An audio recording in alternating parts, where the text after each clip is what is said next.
Disclaimer, this stream is for entertainment purposes only. All use of copyrighted content is transformative YouTube and is fully protected under Fair Use Copyright Law, Statute Number 17 of the U.S. Code, Section 107. Failure to uphold this U.S. law will result in a formal dispute. Welcome, everyone, to Mandela Effects After Dark Reacts, possibly the Mandela Helpline. We're going to see if time permits. If we don't get to the Mandela Helpline, we will have it tomorrow night. If not, we may have a shorter one tonight. So maybe you guys want a longer one. I don't know. It's going to be up to you. But I am your host, Sandy Diva. And joining me, as always, is Splatter420. You're muted. How are you tonight, Splatter?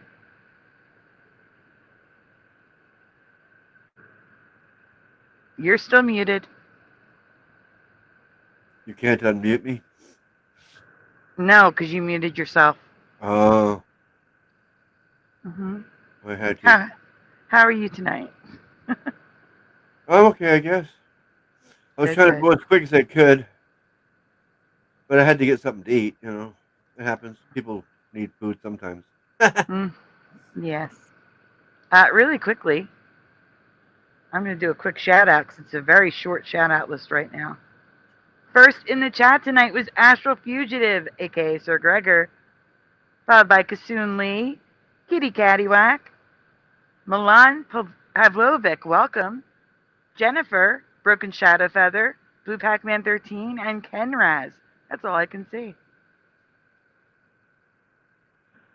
Huh? Oh, yeah, well, we all need that, Blue Pac-Man. Blue Pac-Man says, I need help. I need to get back to the outer rim of the Sagittarius arm. Rob, welcome. Rob, are you different, Rob, from the other Rob that Kasoon is referring to in the chat? Or are you Rob on a different account? You have a wrench, so I think you're the other Rob. You're not the Rob that Kasoon is referring to. Anyway, guys, here's what's going on. I would like to have an open panel tonight, but we are starting very late. It is 1:45 a.m. And I know I said we were going to do the open panel. You're Robert Humphrey. That's what I thought. I had a feeling, because the other Rob has a much longer name. It's only 11:15 for me. Yeah. Hello, Wolfie. And it's good to see you again, Robert Humphrey, but I'm going to call you Rob because that's what you want. No problem. I know we said we were going to have an open panel tonight, but we also didn't finish the videos last night. And I don't think you guys want an hour or two open panel, which sounds ridiculous. The Akinator, welcome. It sounds ridiculous considering my shows used to be an hour and a half to 2 hours long. But since they're now like 5 to 8, 9 hours long, an hour or two sounds ridiculously short. Hello, David, aka Logan Freeman. What did you say, Splatter? I said sorry. Sorry. No, not you. I'm talking about Hero's show is a lot longer than he said. He said a half hour. A half hour is what he told me. Yeah. He can't tell time. No. Or is it keep time? Is it what time? I said he can't keep time. Oh, yeah. Something like that. No, I'm saying that the open panel might end up only being an... I don't know if I want to open up the panel for 1 hour because then that's about when people get into good conversation and I'd be cutting that conversation short. I'd rather just do it tomorrow then. But it all depends on how long it takes us to get through this stuff. But before we get started with that, I need to show you what was happening in the chat before the show. This is the stuff that was censored. Thank goodness, LOL. So Astral Fugitive said, let me scroll up to it. Maybe I can't see it anymore. He was talking about when he was a kid, he was afraid there was a portal under his bed, like little monsters. And I said, thank goodness, because it never appeared. I was not allowed to say thank goodness. Weird. Thank goodness is spam. Are you serious, YouTube? And then, again, your name splatter. Yeah. Go to the next picture, please. Yeah, I tried. It didn't want. I gotta back out and go back, I guess. All right, back out and go back. Please.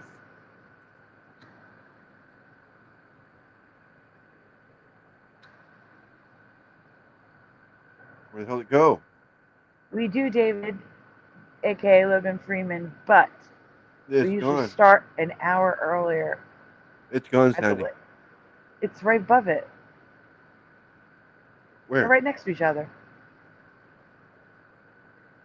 The pictures are right next to each other.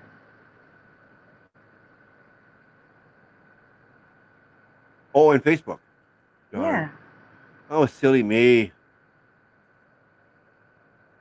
Exactly. That's exactly 3 to 6 hours. So cutting it short in an hour, that's when the conversation starts to get good. I'd rather just push it to tomorrow night. Yeah, I was looking on YouTube, whatever. Yeah, in here. Yeah, I was just being silly. Sorry.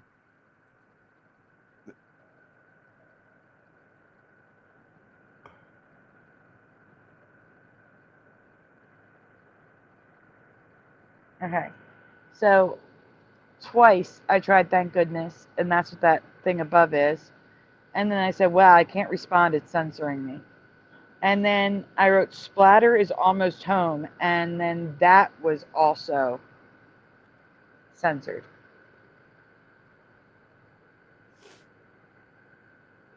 I was so mad. It's my own chat. I should be able to say whatever I want. Yeah. Maybe if you would have put the IVXX in there, it would have let it. I don't know. I don't know. But really quickly, I'm going to ask you guys because of Wolfie, but please take a moment to hit like on the stream, subscribe if you haven't already, ring that bell so you know when we go live. Also, as Wolfie says, please send some donuts. All the apps. Yeah, I took it down. All the apps are expiring, and medicine. Yesterday helped a lot. We're not there yet, though. Almost. So if you guys can help, we appreciate it. If you can't, we understand, as always.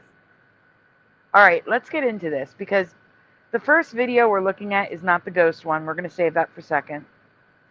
The first video is something completely unrelated, but I just thought it was really interesting and thought you guys would find it interesting. And,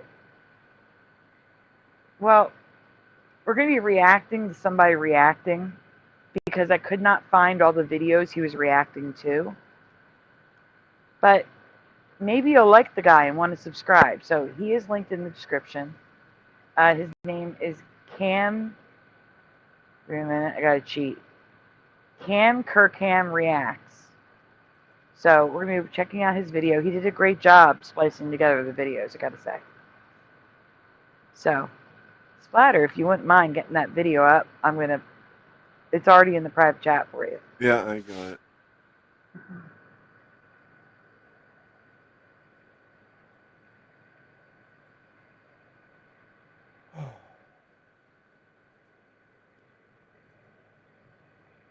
There we go.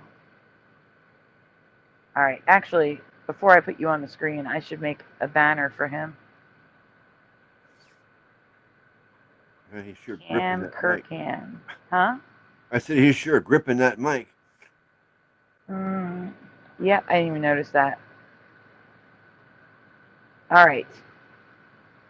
So what are we reacting to? I got to tell you guys. Give me a second.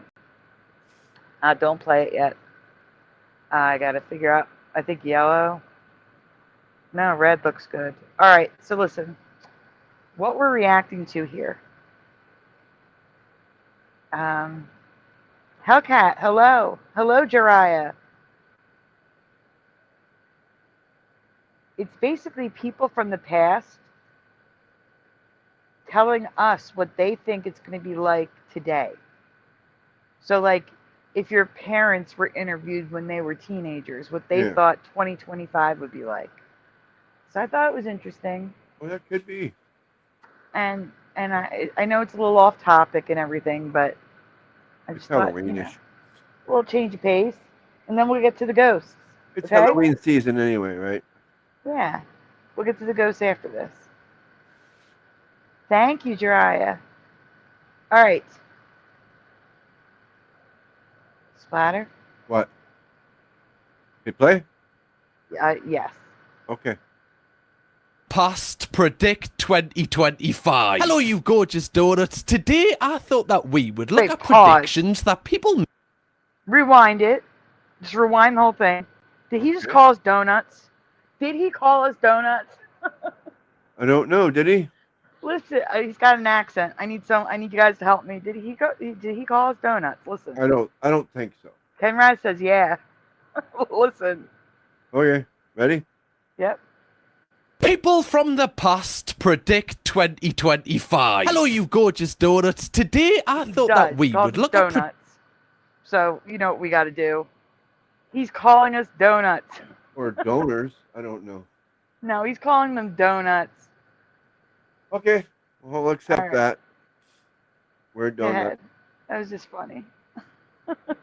Predictions that people made in the past about what 2025 would actually be like. Now, we're going to start all the way back in 1950, and we're going to work our way up the decades up until 1999, okay, until we get to the 2000s. For every single decade, we're going to see how many predictions they got right, and at the end of this video, we're going to discover which decade was the most successful at predicting the future. I'm really excited. So, yeah, I found the black and white one, but all the other ones, I skimmed through this. I didn't watch it. I skimmed through it.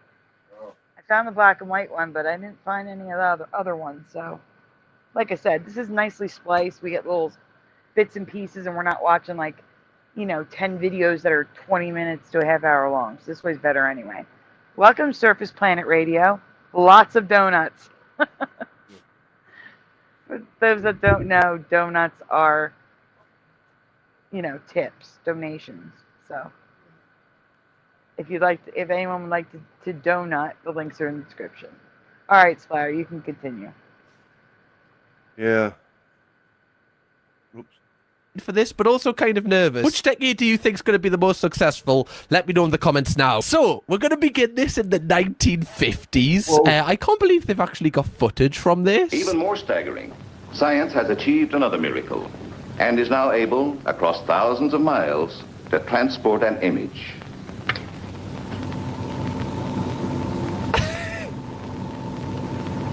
So why not suppose that in another 50 years, and very possibly less, science will be able to transport matter with the same ease. This is so interesting and kind of makes us feel bad when I complain that there's nothing on any streaming service that I watch. Like, how many streaming services you have to pay for these days, and when there's nothing on, or nothing on in your eyes, you're like, oh, this is shit. Yeah, back then they were like, oh my god, you can see a helicopter on this thing. Isn't this the greatest thing in the world? Whereas now, there's helicopters in so many shows where I'm sick of helicopters. I get it. The Fly. Is there anything else to them? Do I have to watch The Rock save the world out of a helicopter again? How many times? Because I said we do transport matter with the same ease. It's called Amazon. I don't know if he was right. Are you playing this at 1.25? I don't think so. Oh my goodness! Could you imagine how fast this would be if you played it at 1.25? Oh, you don't want me to then? Don't. No, he talks really fast. Okay. I was going to say, if you were, I was going to tell you put it to normal, but don't slow it down. Just leave it. He's just a fast talker. Just hit play. Really, people have said that we have 3D printers, which, is kind of halfway there. But, I don't think if this guy was alive today, if he is alive today, I don't think so, unless, he's a superhuman, that we can transport matter in the same ease as we can, watching a television signal. I feel like this is a false prediction. We've only got one video from the 1950s as well, so it was all kind of riding on this guy. Get out! Honestly, I didn't really have much confidence that the 1950s would, be completely accurate. Obviously, it's the furthest decade away. 1960s, I'm hoping for a little bit more. We have got 3 videos from this, which is really cool. This is children predicting what life would be like today. I don't know if they're gonna, obviously... Hello, LJ. LJ, we have 2 videos to react to. If time permits, we're going to have the open panel tonight. If not, we're going to bump it to tomorrow night. So if you're tired, don't force yourself to stay awake. I just wanted to let you know. That's all. Because based on the time, it's already 2 a.m. There's a great chance we're going to be bumping it to tomorrow night. I just don't want you forcing yourself to stay up. But hello, LJ. All right, I'm sorry. Go on. Be accurate, but I'm interested. Let's see how many they get right. I've got a pen. I think I'll probably be the spaceship to the moon dictating robots to robots. Or else I may be, I don't know, in charge of a robot court, judging some robots. Or I may be at a funeral of a computer. Or if something's gone wrong with their nuclear bombs, I may be sort of coming back from hunting in a cave. Pause. Okay. All right, yeah, we're going to talk about that. He didn't just say that, you know, he'd be in charge of robots.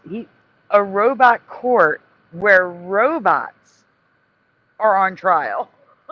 Yeah, I got that. Yeah. That is so imaginative, but so not hitting the mark. But that's kind of interesting and imaginative. Well, yeah, the whole point is just to see what they were thinking back then and what would be now, right? Yeah. And that's what that little child thought. Well, okay. Yep. It was the start of the Cold War, so I understand the last part.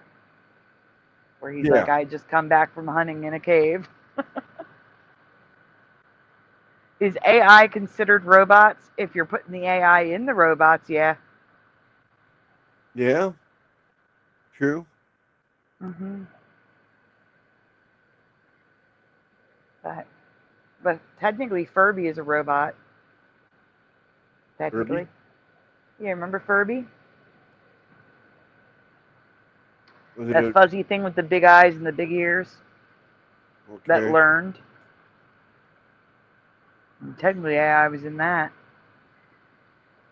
Oh. All right, we can continue. So he kind of covered a lot of bases there. Robot court? Do we have any robot courts these days? I'm trying to like infer, you know, I guess with AI or anything like that. I'm trying to also think if there's been like, you know, some sort of PC funeral. Like, is there any funeral for any, you know, AI generated like characters that have been produced? I'm trying to think. To be fair, if my PC died, I do feel like I would have a funeral for it. I love this thing more. He's saying a lot, Splatter, so we're going to be pausing a lot because he talks so fast. Hello, Adam, for Christ. A PC funeral I was actually confused about because there were no personal computers back then. So a PC is not a personal computer. Does anyone have any idea what he would have meant by PC? Political correctness was not a thing. Personal computers were not a thing. So I have no idea what a PC funeral is. I was curious if you guys had any idea. Me too. Furbies always creep me out. I agree with you, Jiraiya. And I remember, now this may be a Mandela for some, but I remember the government banning Furbies because people were taking them into work and people could spy with the Furbies. Huh. No, PC is not a computer, Wolfie. This was the 1960s or 50s. In the 1950s and 60s, they did not have personal computers, so it's not that. No, computers were still huge back then. Yeah, they were still room size. All right, I'm going to do a quick Google search. What PC meant in the 60s? Yeah. I was thinking that, yeah. What did PC mean in the 50s and 60s?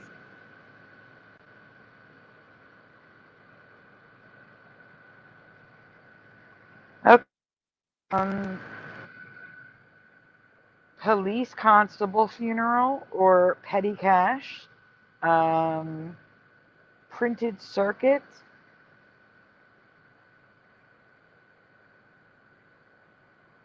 Yeah, no.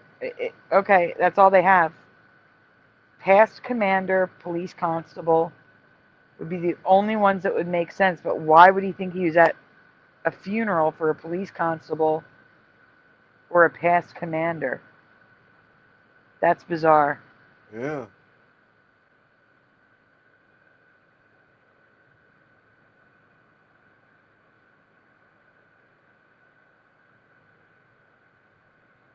That's confusing. If that's a real prediction, if he made that as a prediction, like, holy crap, he predicted personal computers?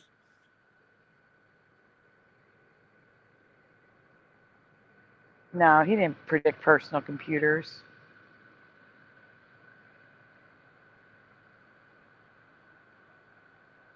Well, what does he mean by PC? They're saying PC was police constable in the UK.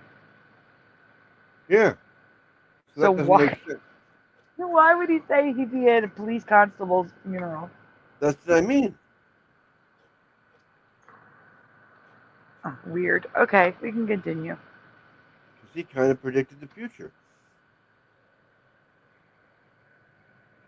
Well, More than myself at this point. I feel like he was kind of talking about like actual real life robots, like the movie iRobot, like walking around, which obviously isn't a thing yet. Obviously there is like robots, but they're not like ingrained in society, which I actually think he was talking about. Like he was talking about as if they're basically just walking about like humans. And also civilization hasn't been fully blown up by a nuclear bomb yet, so we're not in caves. So I'm gonna give him an X. I don't like the idea of sort of getting out and finding you've got a cabbage peel to eat for breakfast or something.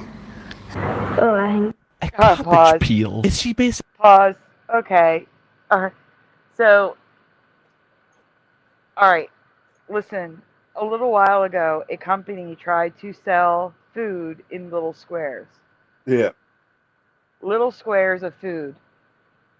And they called it gourmet food. But it was compacted down to a little square. But she is saying a pill, like I guess on the Jetsons. Yeah. Maybe you put water on it and it becomes a cabbage dinner. I don't know, but or you just eat the pill. But what's the point of that?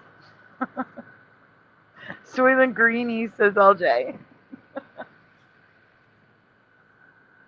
Oh no. Caesar's dog food squares. Yeah, but there was human ones. There were human ones. Let me look it up. Do they expand in your stomach and make it feel full? I don't know. No, hold on. What company? I think they went out of business.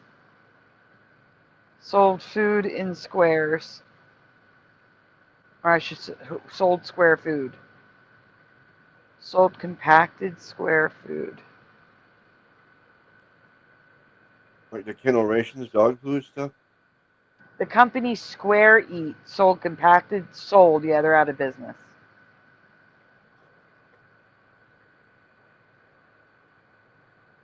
Meet Square Eat, a startup whose innovation turns food into squares.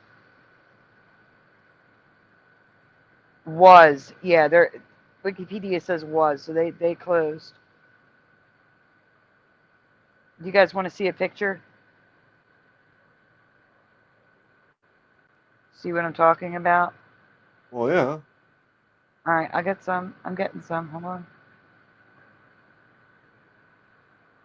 If we got a chance to see it, let's see it. Oh, no, wait. He won. Oh, that's not good. I'm also getting, there's tongs so we can see the sizes of them. Trying to also show it on a plate. There we go.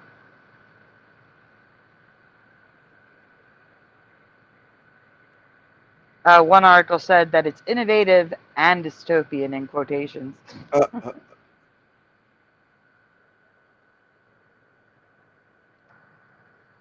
Like LJ said, Soylent Greenies. There they are. Did you get them? Yep.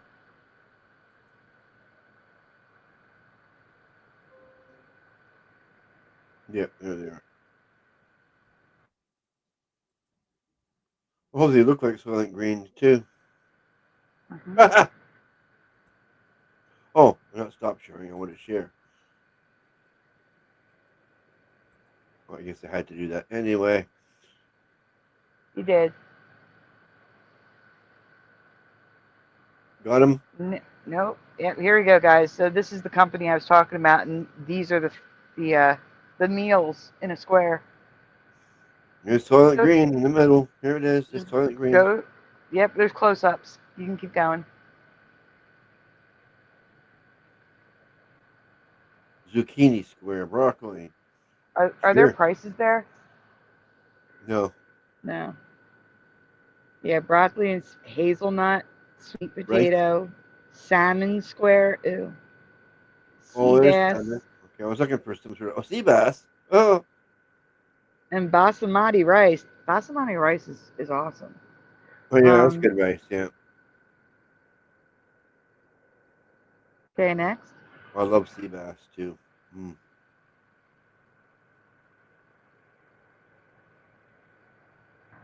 It's expensive fish. What it equals out to? That what's in there? Yep. What is it? What's this? I don't know. But if you go on, that's probably pink Himalayan salt. Okay, yeah, that makes sense. And black peppers. And that's how big they are. See the tongs? How tiny they are? Yeah, they're tiny. So that means they're probably pricey. Yep. Company went out of business. Who wants to eat that? I don't want to eat that. Yeah, $5 a square probably. And there's one more on a plate, so you can see how it would look on the plate. That would be a meal. I don't know about you, but I'd rather the fish actually look like a piece of fish, the rice actually look like rice, and the vegetable actually look like vegetable. Yeah, well, here's your future, folks. Here you go. Your grandchildren will be having this for dinner. That is how big they get, Blue Pac-Man. They don't change size at all. You don't swell them up in hot water or something? Nope. That's it. You just stick them in your food processor. No. Thankfully for us, they went out of business. No dystopian food for us. Oh, some other company will take it up. It'll come around again. Hey, the fourth wise man. Right? Mm-hmm. Did I say hi to FAP? Hi, FAP. Hi, FAP.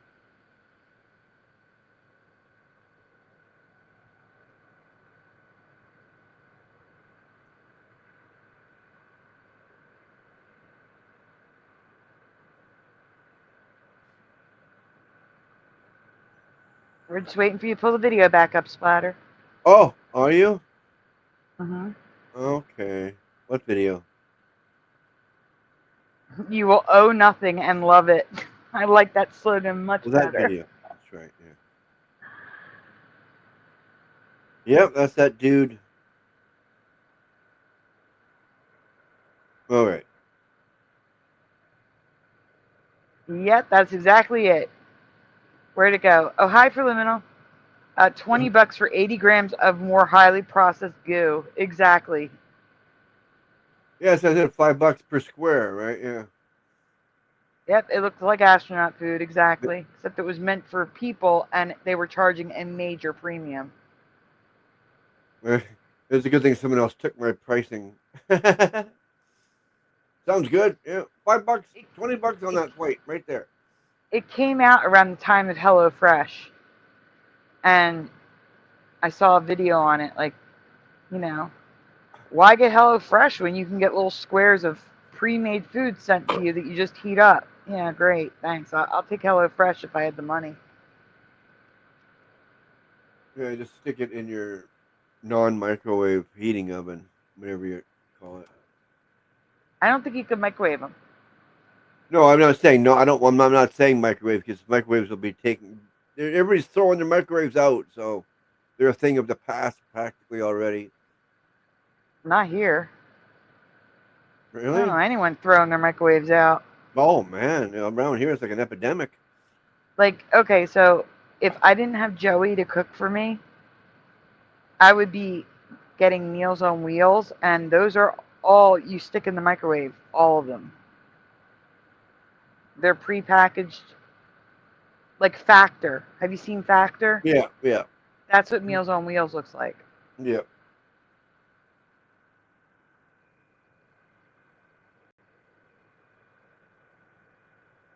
Yeah, well, you might have to find a different way to stick it in your oven. I like dehydrated ice cream. I think it tastes good. Dry did not care for the dehydrated ice cream. The ice cream sandwich is better. Dehydrated ice cream sandwich? Yeah. Oh my! I never heard of it. You get it at NASA and Disney. Oh. There's actually a website, a store that I know it's online. You have to look it up. They sell like every type of dehydrated food that you can imagine. Yeah, I guess if I just typed in dehydrated food to order and I could find some. Dry, you know what? Maybe it's because you have you ever had a crunchy bar, a Cadbury Crunchy? The honeycomb inside? That's dehydrated. It's the same thing. Maybe it's because I was associating it with a crunchy bar instead of a dry sponge. That was my favorite chocolate bar when I was growing up. Oh, I love them. They're so good. But yeah. You can't get them here though. You're talking about that hard thing in the middle, right, with chocolate on it? Yep.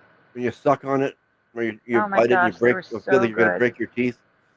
No, it crumbles when you bite it. It is hard, but it crumbles. It doesn't break. It's not like toffee, which is hard, you know? Yeah, oh yeah, and sticky, and it's a pain in the ass, yeah. Mhm.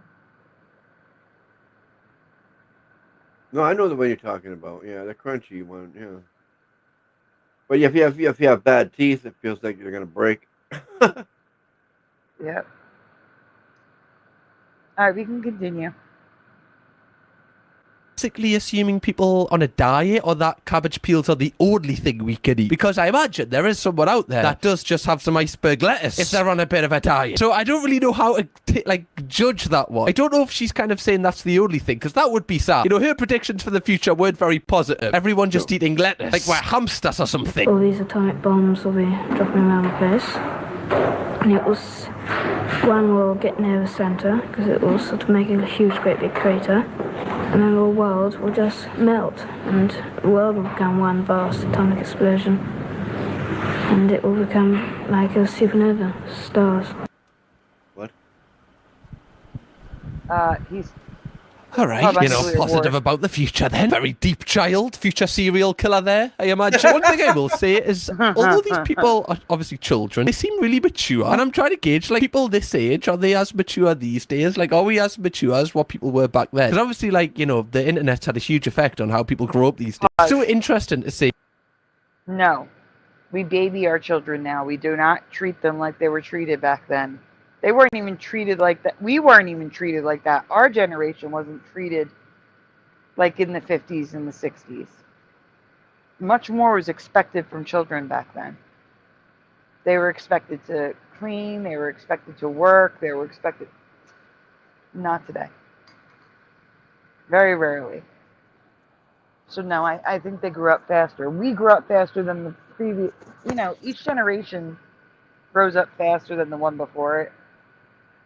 And we grew up pretty fast, so I can't even imagine about the boomer generation. They had to grow up fast too.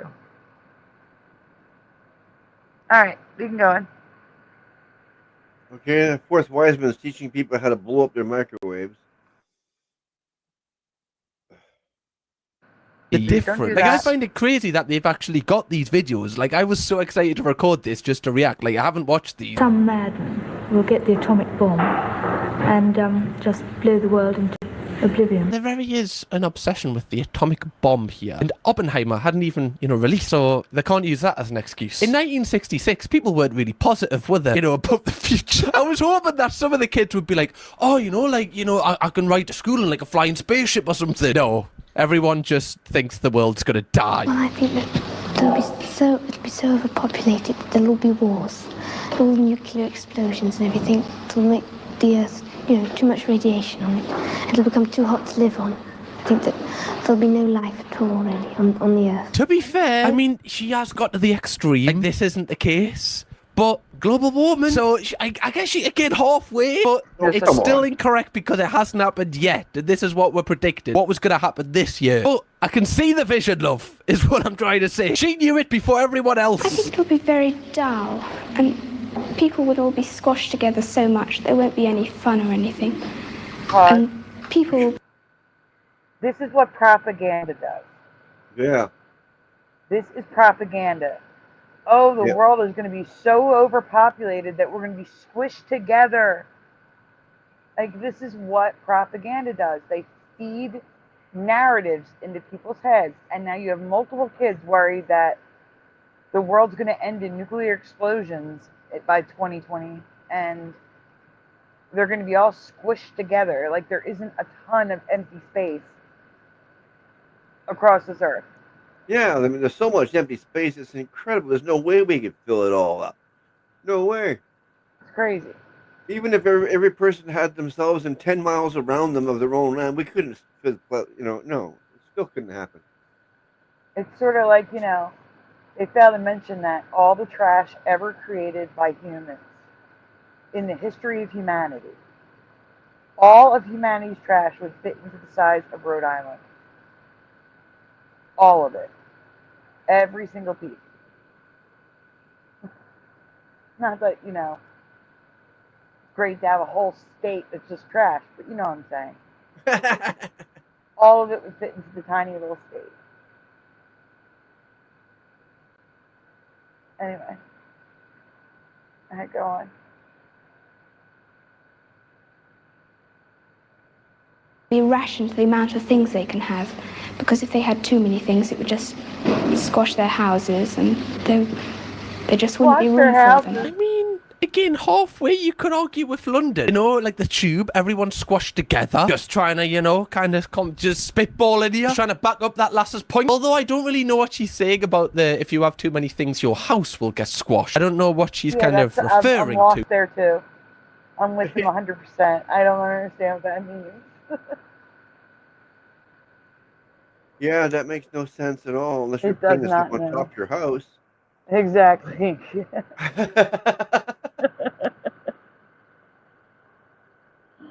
That makes no sense, lady. So weird.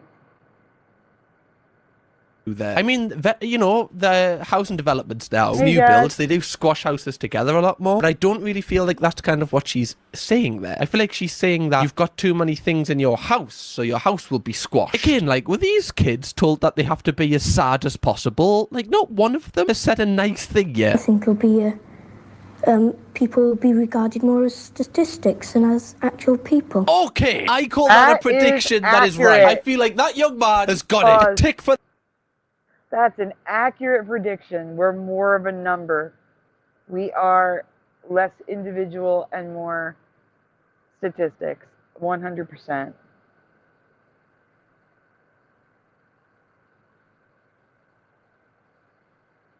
Fourth wise man said, we hit 8 billion, by the way. We're now at 8 billion people.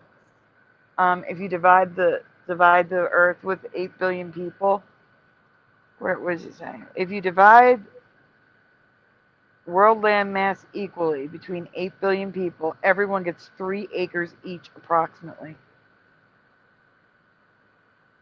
Well, that's good enough to live on. No problem. Yeah.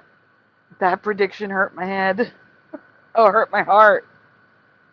It's not quite at 10 miles like I said, but still, it's pretty good. I agree, Jariah, but it's still accurate. That is accurate. So exactly. We are a statistic. That's it. That's all they care about. All right, we can go on. the 1960s. I agree with that. Like, people definitely are treated more like statistics these days rather than people. You know, that's like in a lot of different scenarios. I think you can definitely argue that. I definitely think there's a lot less empathy from, you know, the powers that be. I think that child knew what was coming. Also, could you imagine all these kids are really conveying very, mature thoughts about what's going to happen in the future. Imagine telling them that, oh no, people just kind of like rage bait people on burner accounts on TikTok. What's TikTok? Oh, basically it's just this app where like you can see loads of slop videos that you don't even want to watch, but you'll spend like 5 hours just doom. Okay. I do want to mention, we just hit 8 billion people. When this was filmed, 3.4 billion. We've almost tripled the number of people since that was filmed. And we're still not squished together. Just wanted to point that out. But obviously, since multiple people, 2 girls mentioned that, they're being told that we need to cull down the population as early as 1966. Man, I'm telling you, the propaganda goes back. It's the same propaganda today. They just reword it. All right, we can continue. Yeah, go ahead. People forget that people die too. You know, like it makes the space. Not everybody stays alive forever. No, but again, they were at 3.4 billion. We're at 8 billion people.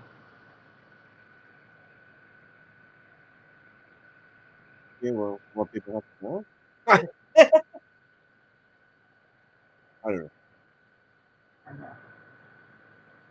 Something's got to make it even. No, we just have the space. We're not really. It doesn't.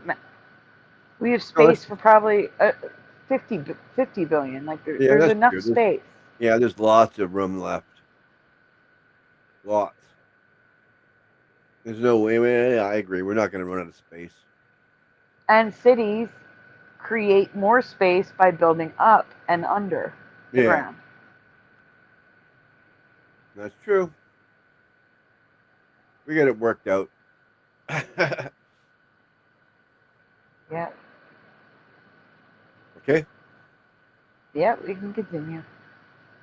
Scrolling. What's doom scrolling? Oh, basically, like, you know when you scroll on a phone? What's a phone? Oh, it's like a telly, but it's like, how, honestly, I don't know how you would describe to these children if, like, they just, for some reason didn't grow any older and just spawned in. I honestly don't think they'd be able to fathom what people their age actually do these days. What do you mean you just sit in the house and open packs on FIFA? Is this like what you do for fun? Do you not leave the house? So what is the whole fuss about this skibbity toilet thing anyway? I don't think it's going to be so nice. I think sort of all machines everywhere, everyone doing everything for you. You'll get bored. That's accurate. That is accurate. Machines all around you doing the work for you. We got microwaves. We've got toasters. We've got remote controls for everything. So I agree. That's accurate. I think that one's accurate. All right, we can continue.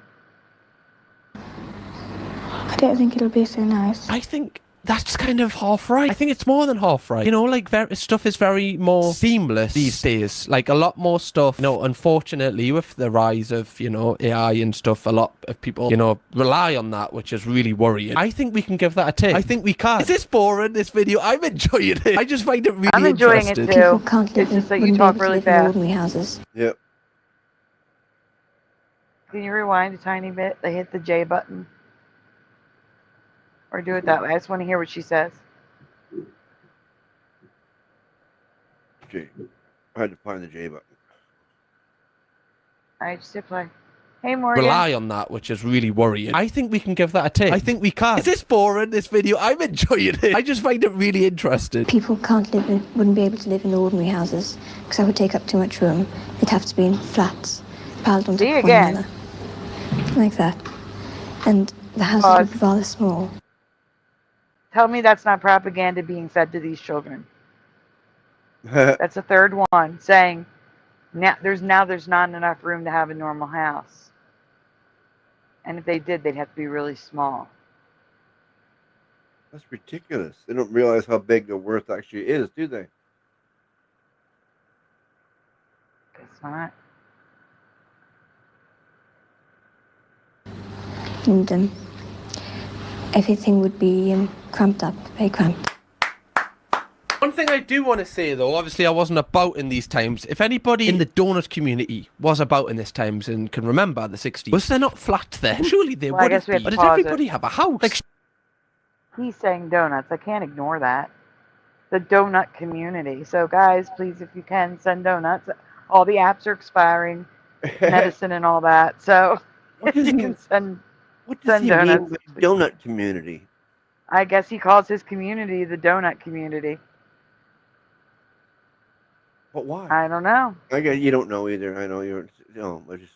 I'm not a subscriber. I don't watch his stuff, but it's no different than calling like that one guy we watched, Scott Kramer. He calls his community strugglers, and his alternate account is Scott is struggling. So he calls his people strugglers. Well, he calls his people donuts. So, the donut community. Hi, Morgan. I don't know why, but there's got to be a backstory. Hi, everybody else too. But hi, Morgan. All right, we can continue. Yeah.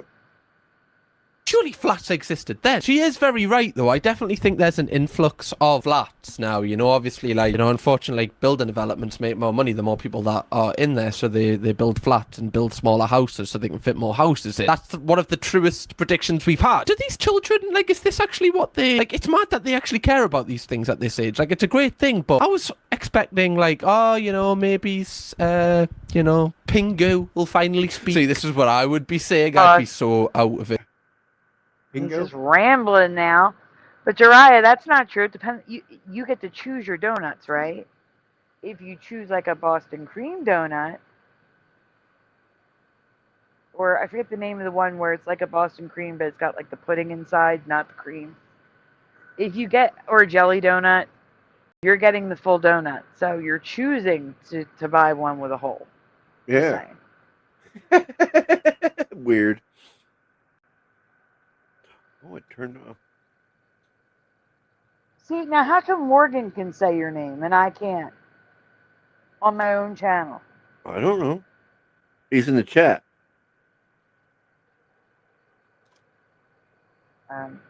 Yeah. He's in the chat. I don't know. You were trying to write in the chat too, right? Yeah, and it didn't work? Yes, I was, and I was told it was spam because of your name.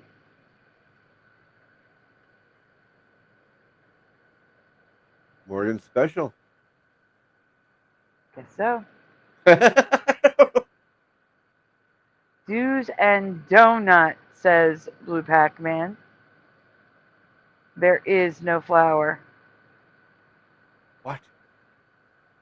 That's what he said. Do I or know, donut. There is no flour. Okay. All right, go ahead, Splatter. On this show. Yeah, I think humans might actually grow a third leg and, you know, yeah. No. I've said that joke about now. That's such crack. Okay, let's have a little look at another one. There was loads of right predictions in that. Granted, the video was a hell of a lot longer. We're switching gears now to a different video. You're going to ask adults the same sort of question, I guess? I don't know. I mean, those children gave adult answers already, so.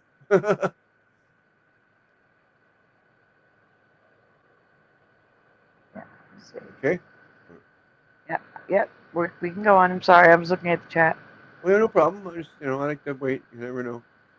Okay. The United States will have a 30-hour work week and month-long vacations as the rule. A lot of this new free time will be spent at home. And this console controls a full array of equipment to inform, instruct, and entertain the family. And that's why a PC was not personal computer. You're looking at it. That is a computer back then. And a smaller one at that. Yeah. That's his PC.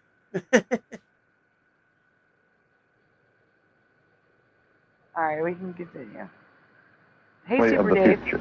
We could watch a football game. Wait, so is that basically the TV remote? Could you imagine your TV remote was like that? Like you had to have a big like desk like that in your home. Mum, do you mind putting Disney Plus on? No worry.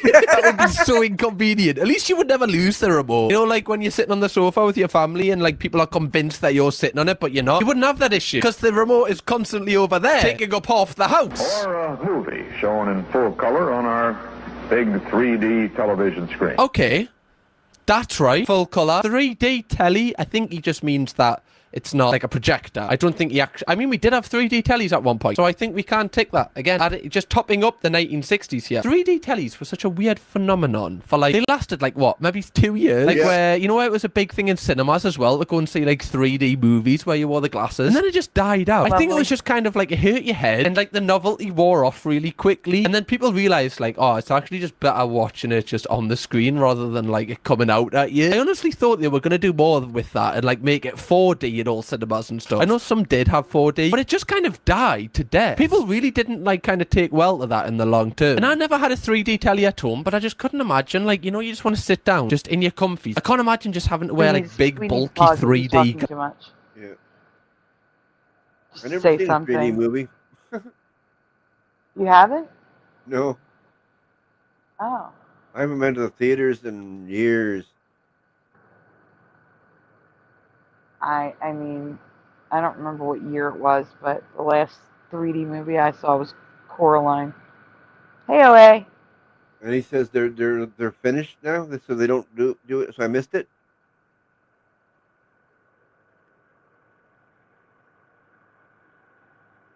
I mean, I don't know. I don't know. I don't know. Yeah, on 3D TVs, but yeah, that's the stupid thing is if you lose the glasses, you're doomed. Might as well throw away the TV, right? Yeah.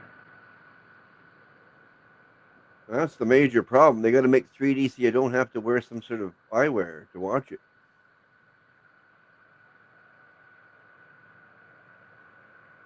Okay. Yep, you can go on.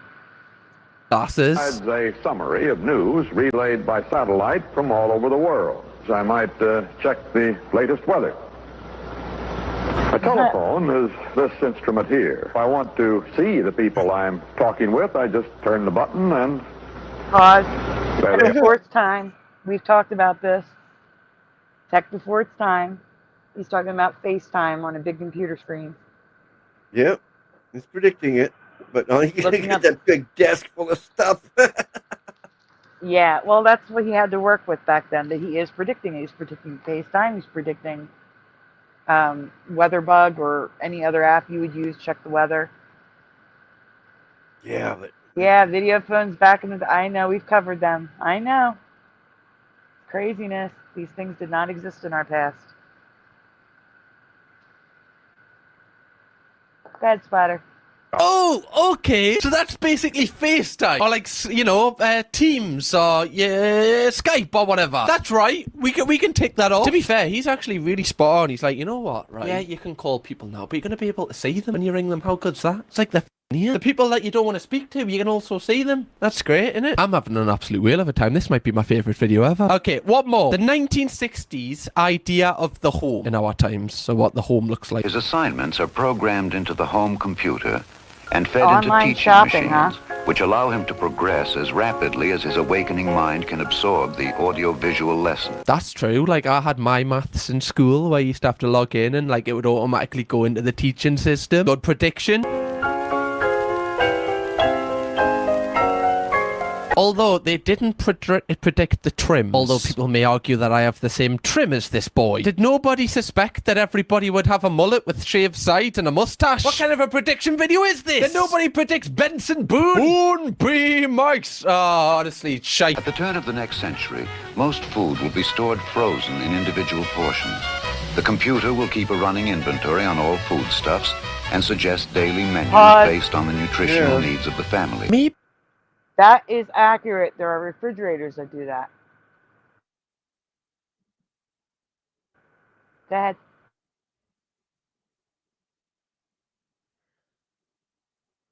Yeah, okay. Go ahead. I'm just wondering why FAP's got it out for me. Like, what did I do wrong? What did I say to you?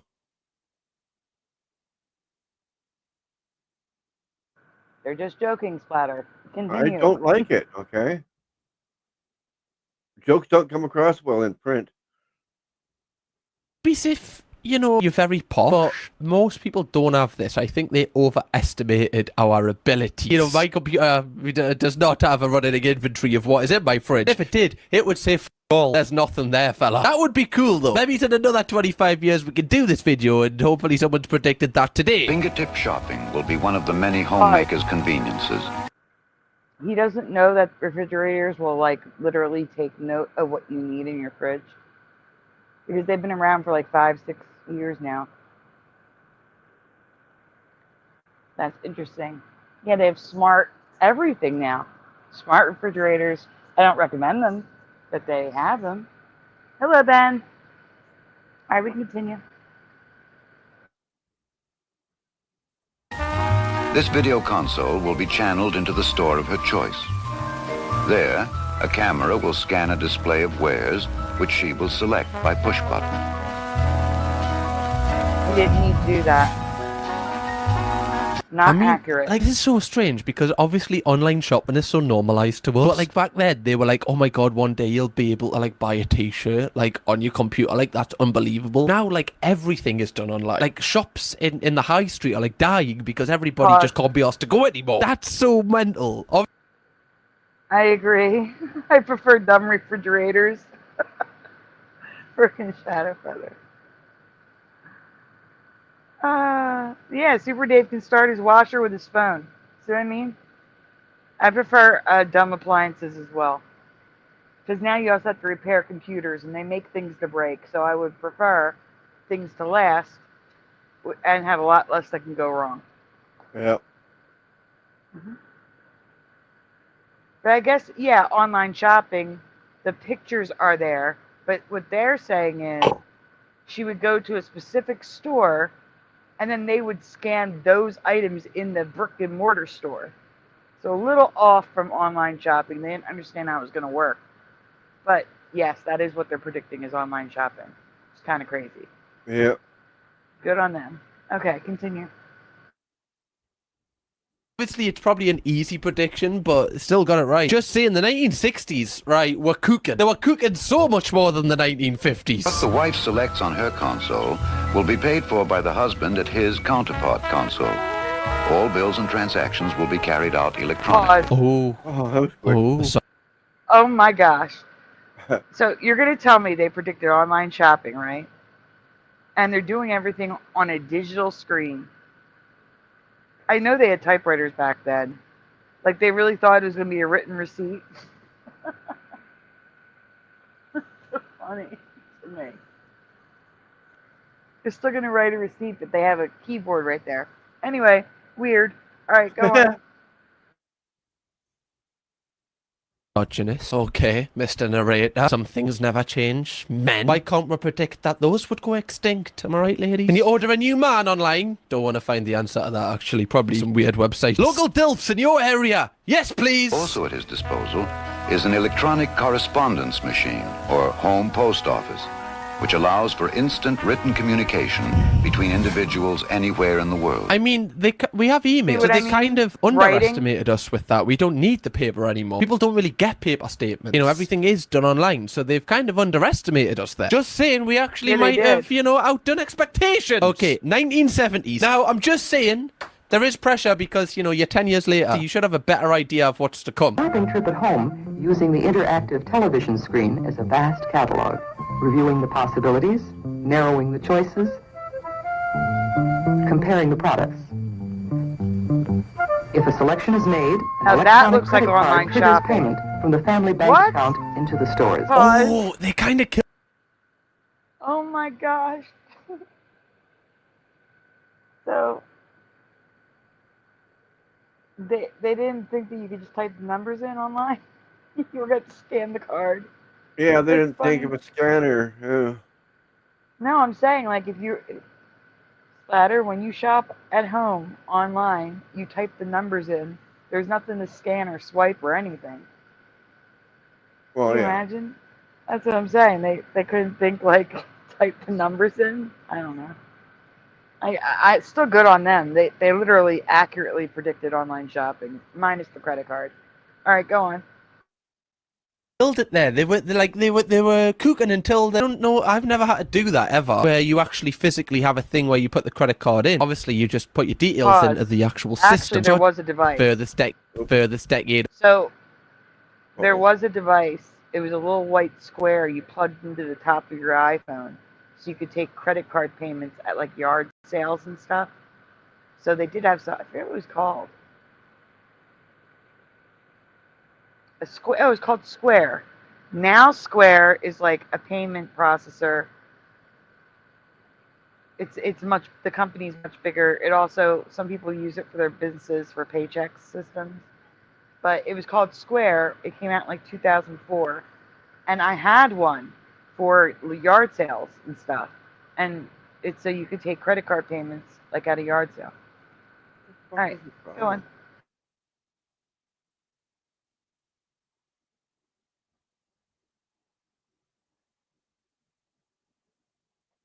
Yeah, I'm gonna block that person in a minute. Right, full color 3D No, you're not, telly. I think he just means that it's not like a projector. I don't think he actually. I mean, we did have My 3D channel, tellies at one not point, so I blocking think we people. can't take that again. Just topping up the 1960s here. 3D tellies were such a weird phenomenon for like they lasted like what, Yeah, we're maybe not picking 2 on you, years. Like though. where where it was a big thing in cinemas as well to go and see like 3D movies where you wore the glasses, and then it just died out. I think it was just kind of like it hurt your head, and like the novelty wore off really quickly, and then people realized like, oh, it's actually just better watching it just on the screen rather than like it coming out at you. I honestly thought they were gonna do more with that and like make it 4D in all cinemas and stuff. I know some did have 4D, but it just kind of died to death. People really didn't like kind of take well to that in the long term. And I never had a 3D telly at home, but I just couldn't imagine like, you know, you just want to sit down just in your comfies. I can't imagine just having to wear like big bulky 3D glasses. As a summary of news relayed by satellite from all over the world. So I might check the latest weather.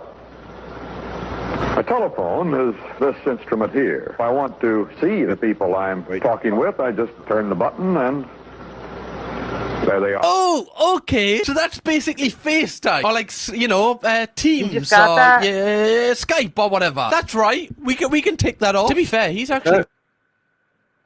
I said he just got that. Yeah. I mentioned that the first time he showed it. Well, I kind of didn't get it right in the spot when I restarted it, so we are watching it again. Oh, we're way back. Oh, yeah, we're in the wrong decade. Just fast forward. There you go. Go back. Right here? Yeah. Back. Nope. Back. Right where she's online shopping. You can see it. Right here? Go back. No, you're too Back? far up. Way too far up. Yeah. Back. Right there. Close enough. Yeah, that's where we were. Okay. Screen is a vast Gary catalog Doyle. reviewing the possibilities, narrowing the choices, comparing the products. If a selection is made, an electronic credit card triggers payment from the family bank account into the stores. Oh, they kind of killed it there. They were cooking until the credit card. Was that ever a thing? I don't know. I've never had to do that ever, where you actually physically have a thing where you put the credit card in. Obviously, you just put your details into the actual system. So I don't think I can give them a tick for this, because we've already had the prediction of online shopping in the 1960s. So I can't give the 1970s a point for that because it came from the 1960s. The 1970s have to get it a bit more right in detail. Going to the office, in this case traveling entirely by cable, talking to co-workers, attending a meeting. Got to give a point for that. 1960s didn't predict that. Work from home. Tick. It is interesting as well because, like, a few of my mates who work from home and also go into their office, like, they say... Okay, so there's one thing she said that I have no idea what she meant. Traveling entirely by cable. Anybody know what that means? She's not talking about cable cars, is she?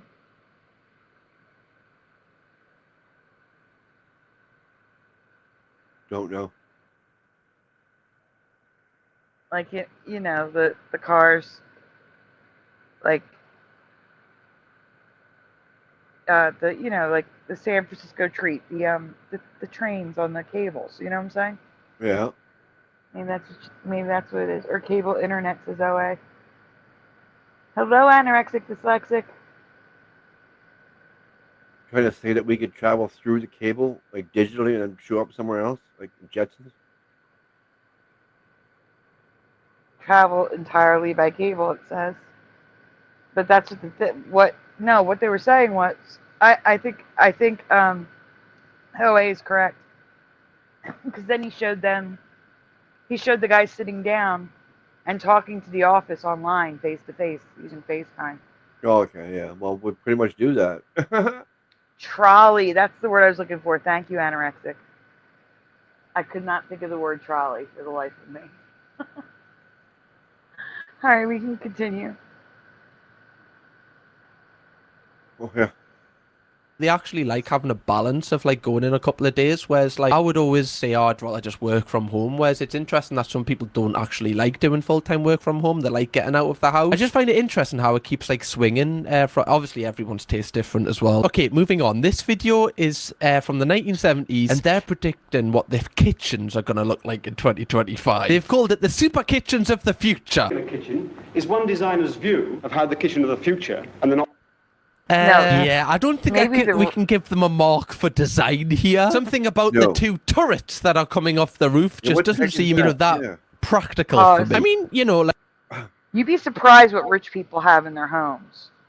So my ex-husband used to work for an art gallery that also ran estate sales. And I have been in some rich people's apartments and brownstones and homes where they have weird stuff like that. So you'd be surprised what rich people have in their homes. Like, it could be an exhaust, it could be like, I remember one had a fire pit in the middle of their living room, and it had a turret like that to pull the smoke up. You like stepped down 3 steps into the living room, and in the center was a fire. A fire pit, like a fireplace in the center. Yeah. So you'd be surprised what you see in rich people's homes that you don't see in the average home. And of course, when they set up the kitchen of the future, it's going to be for people who have money, not for poor folks like me. My refrigerator was manufactured in 1992. So... yeah, sunken living rooms were a cool OA. I agree. Very 70s. All right, we can continue. Yep, that was a posh thing to have a sunken living room back in the day. Mm-hmm. Like, some posh kitchens have like an island where they have, the stove thing over it. I guess that's kind of what they're going for here, but I've never seen them as big as this. This is ridiculous. Also, why is it so orange? I'm still yet to walk in anybody's house who has a kitchen like this. Not too distant future might look. I would call it peach stuff. I wouldn't call that orange. That looks like peach. Well, it's orange to me. The light orange, but orange.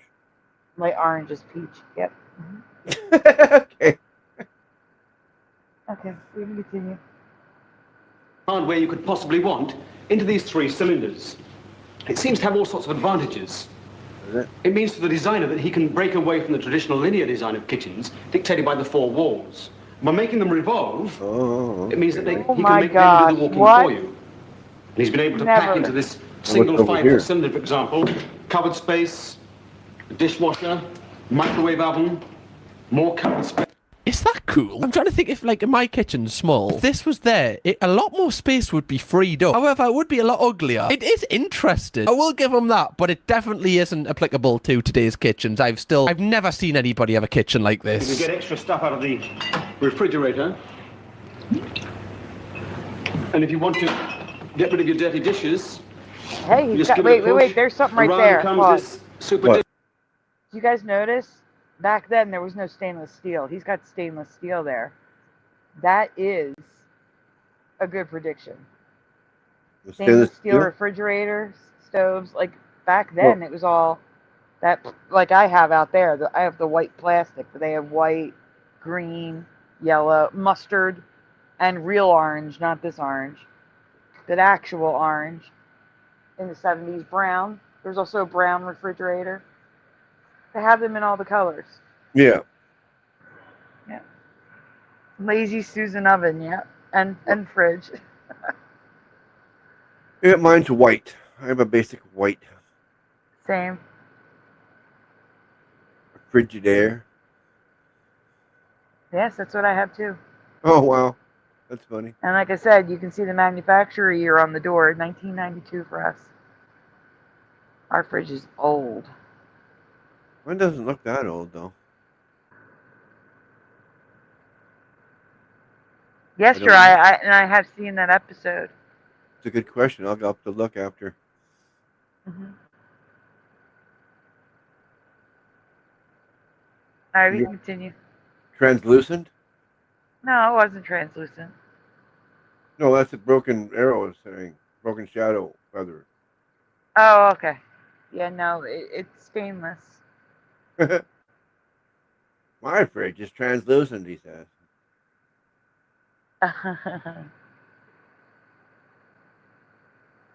Okay.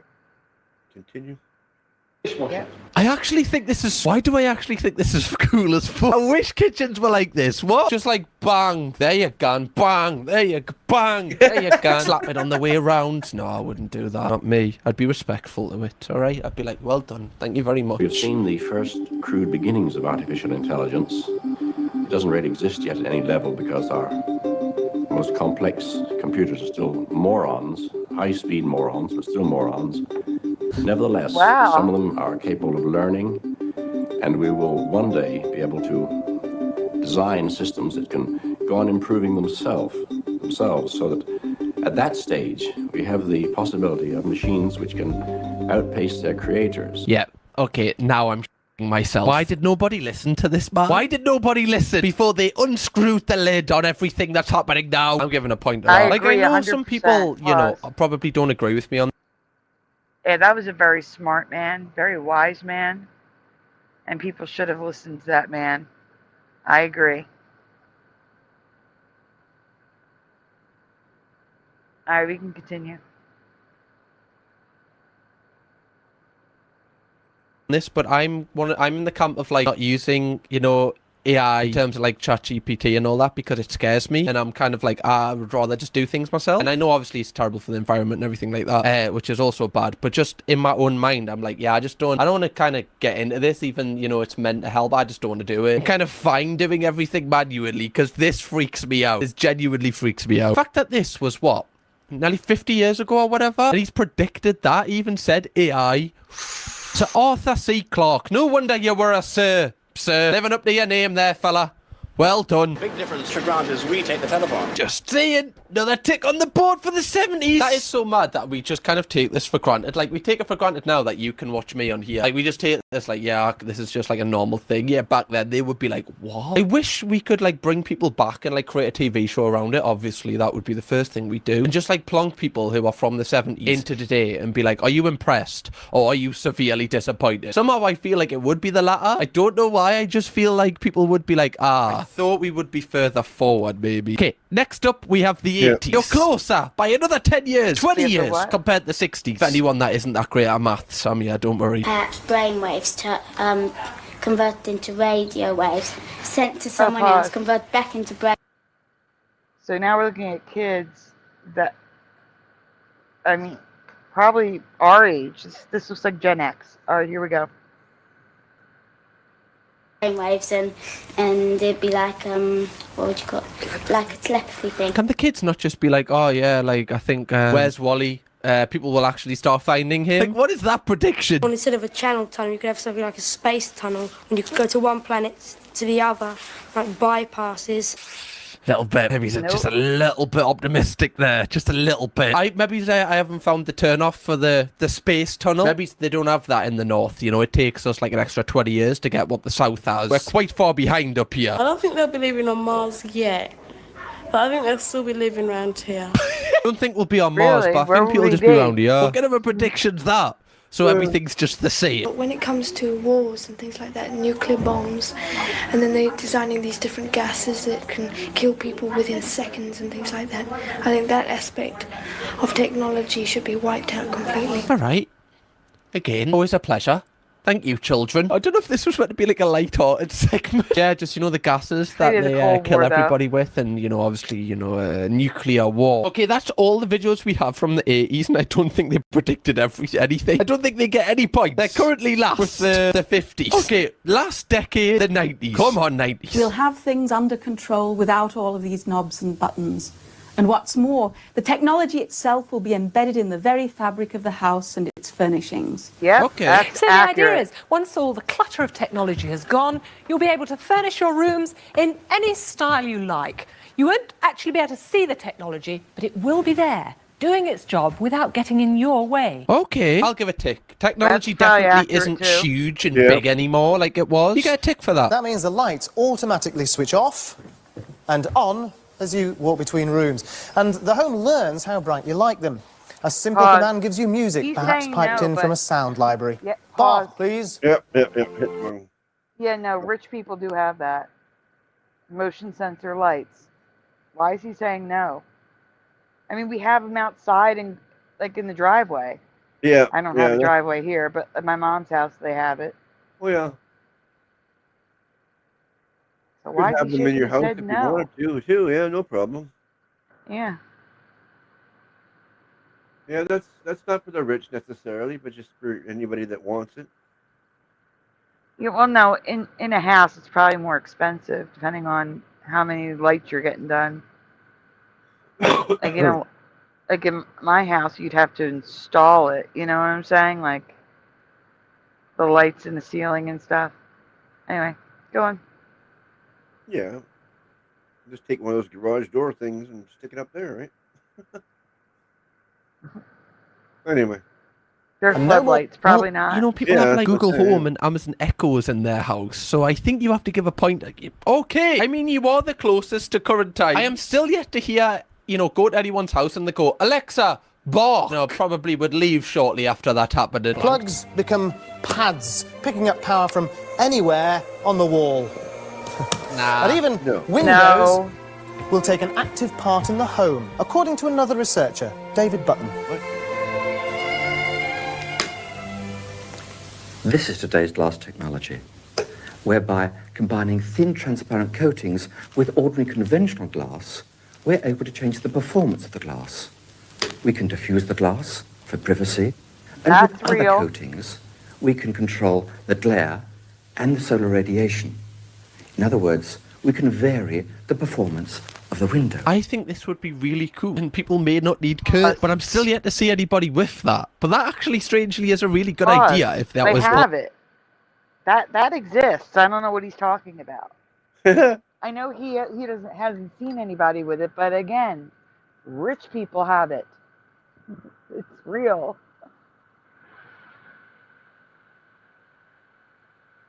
But yeah, so that's accurate. It's real. It's probably in development back then, and it's being sold now. All right, we can continue. Possible. Obviously, I know some bathrooms, obviously, have the privacy glass, but I've never seen one where you can turn it on and off. Again, a little bit too optimistic. This glass has a coating which can act as a light source in itself, becoming a prototype display screen. This imaging technology is embodied in very thin coatings, which will be developed to be transparent. And when combined with ordinary glass, it means that your glass tabletop could become a VDU screen, and indeed your window could become something very remarkable. So a simple command could turn a window into a wall. I feel like we've been disappointed, because now I'm looking at this, I'm like, that's actually pretty cool. Why is that not a thing yet? They were talking about this in 1990s. Why is it not happening? I'm trying to think what I would want my wall window to look like. What would I want the view of? Maybe it's like just a field of greyhounds. If that's the thing. I guess you could probably make it. I would just like a field of greyhounds if I could have that on this wall. I think I would be a lot more happier. Why is that not a thing? Now I'm disappointed. I want to give you a point, but I can't because we haven't reached this greatness yet, my friend. Okay, we've got the last video here. It's 1994. Yeah. Are you ready for the internet? Okay, so I'm intrigued to see what they thought the internet was going to be like, now. Imagine a world where every word ever written Every picture ever painted and every film ever shot could be viewed instantly in your home via an information superhighway, a high-capacity digital communications network. What that would mean is you could transform your home into a mammoth interactive entertainment centre, with the odd stock exchange and shopping centre thrown in. It sounds pretty grand, but it all comes down to computers communicating. And in fact, that's already happening on something called the internet, that anyone in the world with a computer... It's so mental that our phrase there was, it's on something called the internet. It's like, oh, I've never heard of that actually. What is that, love? Can you explain a little bit more? It sounds intriguing. Because now I'm like, how did people ever survive without the internet? Like, I would be so bored. I basically live my life on it. My job's on it. There are over 20 million people connected up. And one person in particular I know is connected is the American President, Bill Clinton. And I know that because I used this computer to write to him today, and I've already got a reply from the White House. And here it is, right. Thank you for writing to President Clinton via electronic mail. The President is committed to integrating this dynamic medium into the White House. I love this because now, you know, like, obviously Donald Trump, the president, has a Twitter account and people just call him a dickhead on it. You're just like, well, you f*** off, man, stupid haircut prick. They were so optimistic about how people would use this for positive reasons, and I feel like they didn't think that people would use... At Jiraiya, maybe another night, but I have to put the stuff in the description. We already have a set thing we're showing, plus I have to show something Astral Fugitive made for us. He caught an EVP while we were live, so we got to play that as well. And it's already 3 a.m. here, so I don't think I'm going to be able... I'd have to find a video, make sure there's no copyrights in it. It's a whole process. But I can look into it for another time. I took a screenshot. All right, go ahead. This in a negative way a lot of the time. BT, for example, isn't allowed to do cable TV, but they're developing some interesting ideas to get what they can out of their existing copper phone lines, like video on demand. We've got a setup here to show what they're aiming at. The idea is, from the comfort of your armchair, you'll choose whatever video you want, and it'll be played down your phone line to your own TV. It'll not just be movies, though. There'll be other TV programs, too. Now, knowing this kid, because he is a little kid, he is going, compared to me, he is going to compare it to Netflix and stuff. But no, it was video on demand. That was completely different. Video on demand, you had to pay. Yeah. You had to pay for each thing you watched. So, no, different. And you had to do it through your cable company. Different. So it's not, we'll see if he compares it to Netflix. Go ahead. Like, okay, yeah, basically that's just like what everyone does now, basically streaming. Like, I know they said on demand. On demand was a thing when I was younger, where basically if something had been on the telly, it would like be able to watch after for like a few days or weeks, but then it would go off, like I think it was like 30 days or something. It was very weird and very kind of shite compared to now, but I'll give you this. It's good. Okay, that is the end. That's all we have. So I'm actually surprised at the results here. So in last place is the 1950s and the 1980s, surprisingly. There wasn't much footage from the 1980s, I will give them that, but I feel like they were either too optimistic or just, you know, kind of predicted wrong. They didn't get very much right. In third place, we have the 1970s. They had a lot of good ones, I will give them that. Like, especially, like, being, you know, quite far away. I'll give you credit for that one. All right, 70s. Second, obviously, was the 90s we've just seen. I thought the 90s would be the best, because obviously it's the closest. But obviously, in first place, somehow, from those children carrying them heavily, the 1960s, you are the winner. I don't really have anything to give you. I guess it's the taking part that is the best part about it, isn't it? It's the friends we made along the way that is the real prize here, 1960s. So, you know, there's your prize. Alright. Anyway, Donuts, hopefully this video wasn't too boring. I definitely think it was a more different style. I just found it really interesting and thought, you know, maybe you would too. Apologies if you didn't. You have made it this far though, so I appreciate you sticking around. If you do want to watch another video from me, that is very, like, it's more like informative, I guess, rather than just like reacting to compilations. Click this video right here. I've got a lot of information about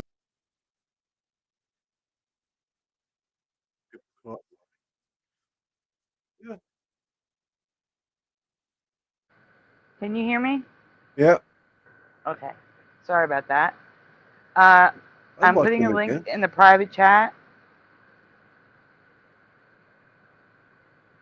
I liked him. He was good. Mm-hmm. It was very fast. Subscribe. There we go. We got him. Hi, Ken. I can. Link is in the private chat. Okay. New link. This is from Astral Fugitive. Uh-huh. Well, which one? The real life ghost one? No, the one below it, the link by itself. Yeah, okay. So, the other night, Astral Fugitive heard this EVP, and it is uploaded to his channel, so it will be added to the description. Where am I? Where are you? Yeah. You're right here. Why? No, I'm looking at the screen of the people on there. I'm not on this video for some reason.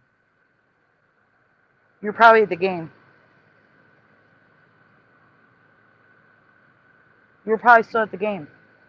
Oh, that was that night. Okay, yeah. Mm-hmm. Okay. Saturday. Yep. Friday. Okay, that makes sense. Because soon you can, but I don't know if we're going to get to it. We still have something else to do. Confused. But I can always cover it next time.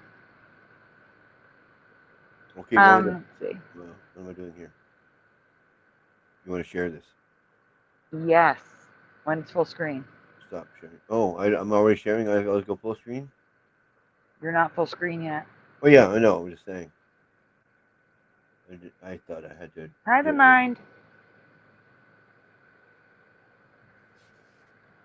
Good? Are we good? Are we good? No, it didn't change. Oh. It's still not full screen. Oh. Well, it's as full as I can get it. I'll stop sharing and try again, I guess. Yeah, I guess so.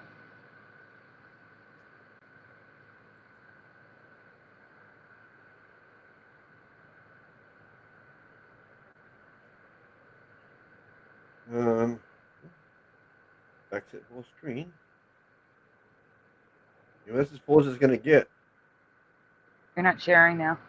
No, I know, but I'm just thinking, looking at it, that's the same thing as we're the same place I was before. It's not going to be any different. Morgan, thank you. I'll do the thank you in 1 second.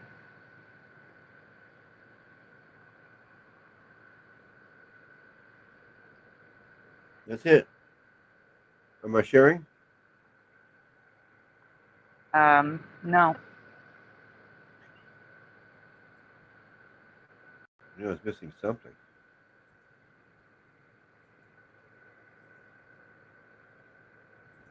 Yeah, that's it there. Okay. Full screen. There we go.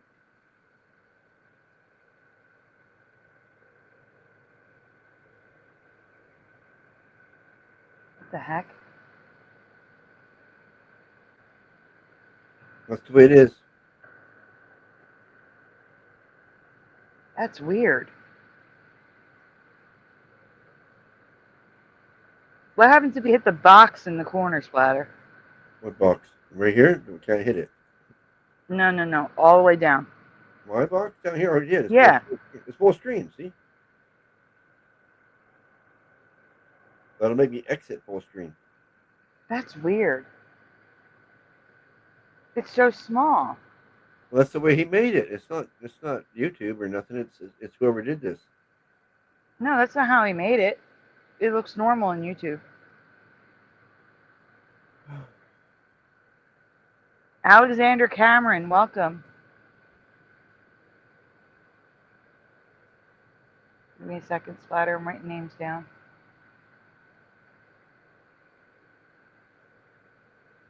All right, so again, this is the EVP. Hey, Quantum. This is the EVP that Astral Fugitive caught. We're probably doing the open panel tomorrow night, if anyone's here for the open panel. It's already 3 a.m. here, and we still have another video to react to. Oh, and I did a show with Hero that wasn't supposed to be a full show, but it ended up being like an hour and a half when it's supposed to be a half hour. So we're probably going to end up doing the open panel tomorrow night, if that's what you're here for. But we are reacting to another video from last night that we didn't get to. And we have this from Astral Fugitive. So tell me what you guys think you're hearing, because I'm hearing whispering, creepy boiler room sounds. I'm hearing all sorts of crazy stuff. So you tell me what you think you heard. Yes, I'm going to show it tomorrow, Quantum.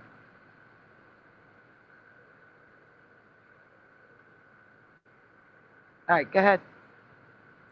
But I'm like, going to mute. You know, everybody just does their own thing, and so it's nice.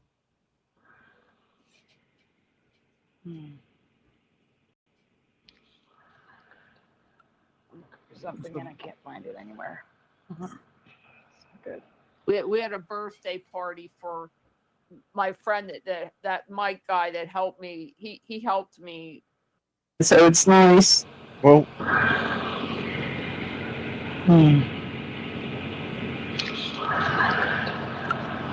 Something and I can't find it anywhere. Good. We had a birthday party for, so it's nice.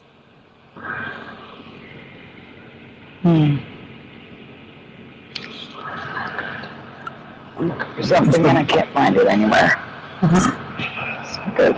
We had a birthday party for, so it's nice.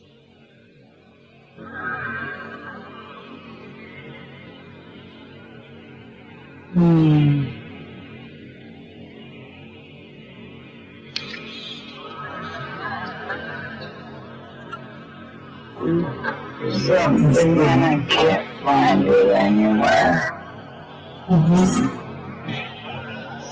Good. We had a birthday party for.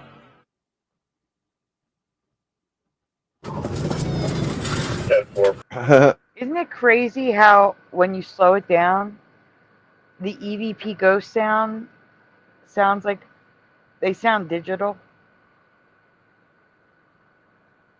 Like, I know they're manipulating the electricity of the computer. But they literally sound digital when you slow it down enough. It's kind of crazy. But I totally heard it was constant whispering and boiler room sounds, which were creepy. Yeah. Couldn't make out what it was saying. It just sounded like it was saying something. Yeah. Like what? Almost like what? Like something like that. But it was very drawn out and slow.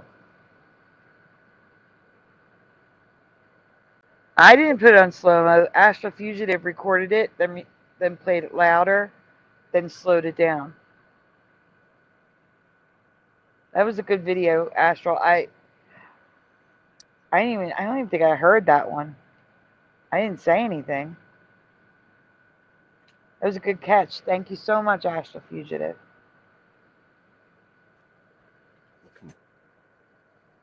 And Splatter, I gotta do a thank you. Okay. That I gotta set everything up. And then we're gonna go back to Grandma's ghost. Yeah, you're gonna get that one ready while I do this. All right. Pause. That's long.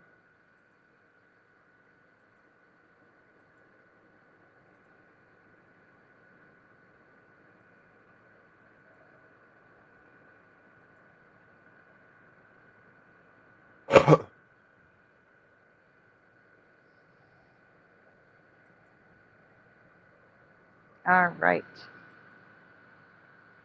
I'm almost ready, guys. I'm so sorry. Trophies up, everyone, please. Guys, trophies up for Morgan. Thank you so much, Morgan. I'm looking for my trophy.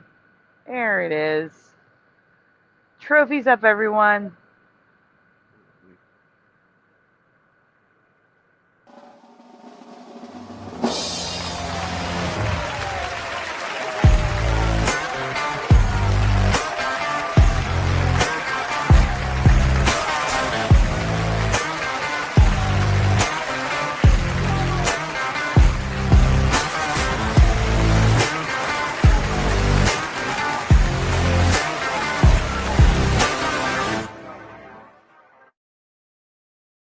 Hey, Mandela, good to see you.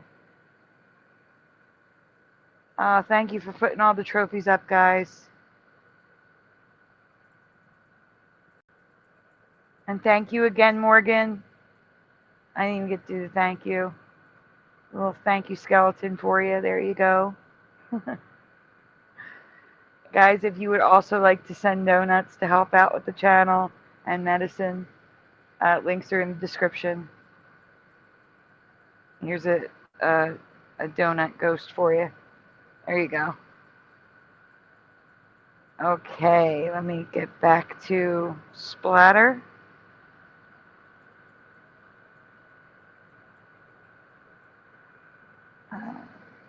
Splatter up on the screen. What was the name of it again? Grandma's Nightmares? Splatter? What? Grandma's Nightmares? Yeah, something like that. Okay. Alright, guys. This is the one we did not do last night. It's not, oh man. What happened? Oh, it doesn't want us. I got like a bunch of trophies on ready to go, and it's not letting me share them. Well, I have more trophies to put up on the screen still. I gotta hit restart. Maybe I'll try that. So many trophies for Morgan. Computer, so. Lurking as usual, says Mandanimal. That's I didn't pick the name of the YouTube channel. It's because it's an old granny voice, which I'm sure is AI. And then says, "Let's go." There we go. Oh, that's Jiraiya, not Splatter. But thank you. What? The trophies in the chat. I'm still waiting for yours. Oh yeah, I'm getting there. I'm working on it again. I had to refresh. I gotcha. We got it. Okay. Coming up. Good enough. There we are. Good. Share. There they are. What? Mine are? Mine showed up? No, actually, I have Jiraiya in the mind. No, mine still didn't show up. There. Nope, that's the mind. Second time. What is the wrong? Mine aren't showing. I don't know.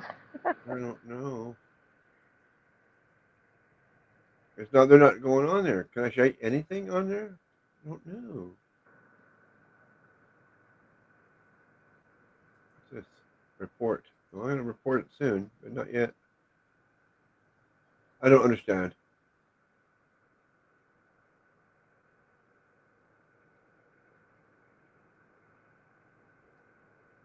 I don't understand either.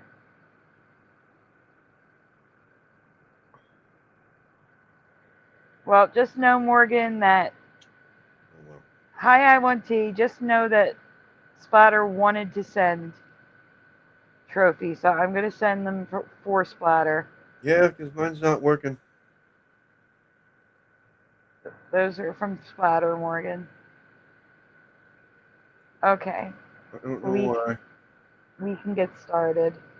Put a football in there, see what that does. Does that help? No. I don't understand. Oh no, what's going on here?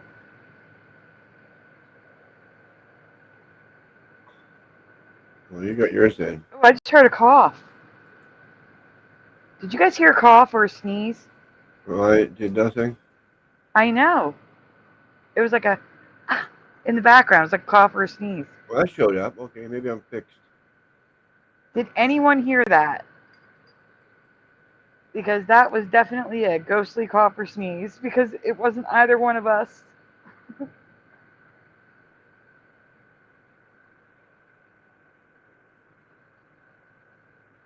I'm the only one who heard it? Apparently. Oh, man. Oh, Alexander's putting a donut in the chat. Give me 1 second. Here's a box of donuts for everyone. It says Creepy Cream. Come on. Okay.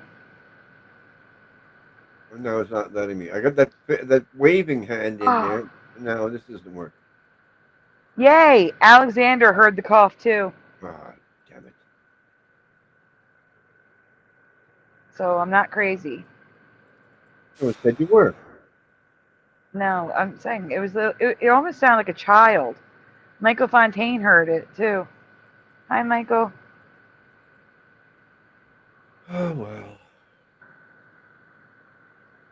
Okay. I saw the first one and said, yep, we're going to react to this one. This one's creepy.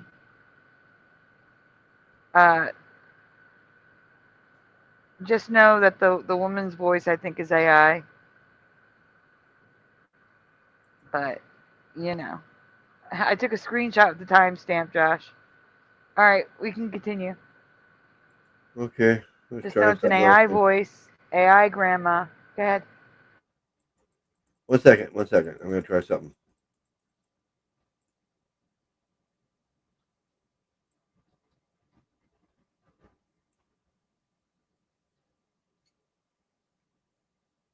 One second. I'm getting there.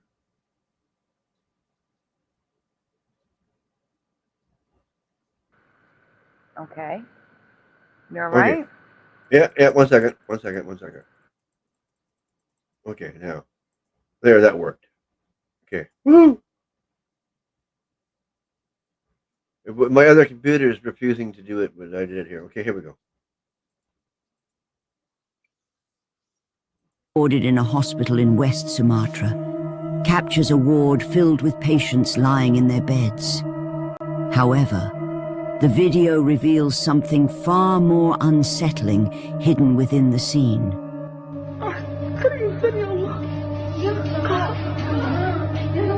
That black figure, they walk right through it. You see it? They're walking right through it. And it moves.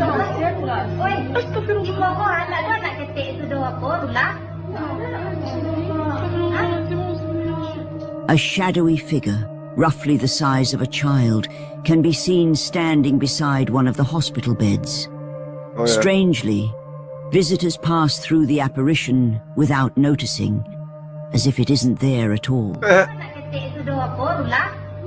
Now the best part is when they tell you right after. Adding to the unsettling nature of this footage, it's said that the patient in the bed passed away not long after the video was captured.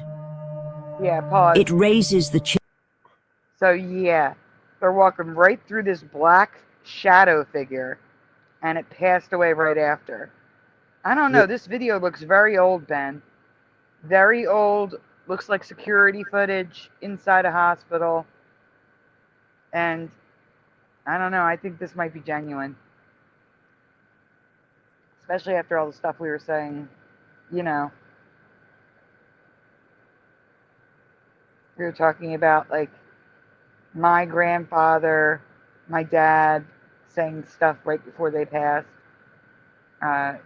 Hebrews grandmother and dad, grandfather saying things before they passed. So I think this is genuine.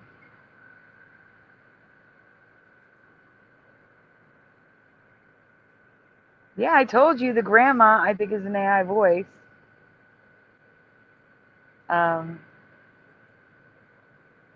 So I don't know. All right, we can continue. Right. chilling question. Was this figure a visitor offering comfort, or something far more ominous coming to claim him? The choice is yours to make. Before we jump into the next video, don't forget to subscribe. Thank you for your support.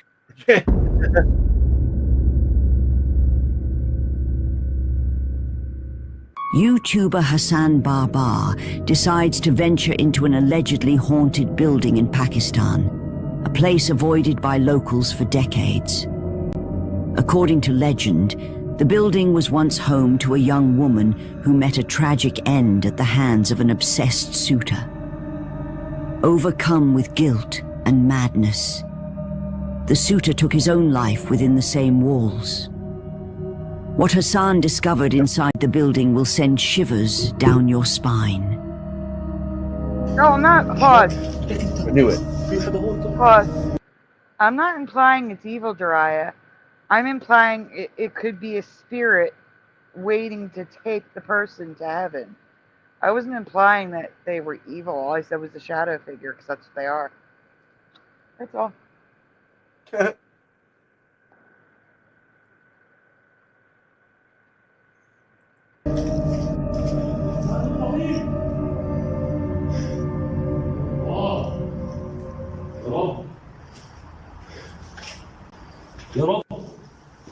الله بسم الله الرحمن الرحيم. Now this could be set up, but the guy seems pretty freaked out.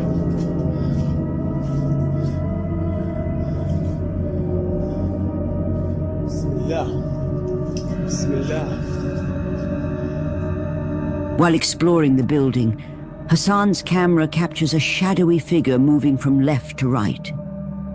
He rushes toward it, but there's no one there.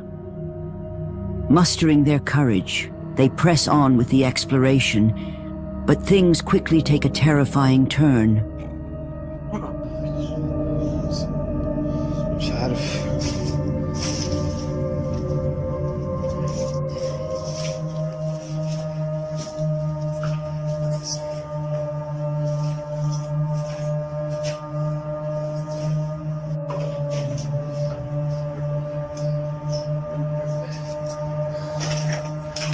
أنا مش قادر.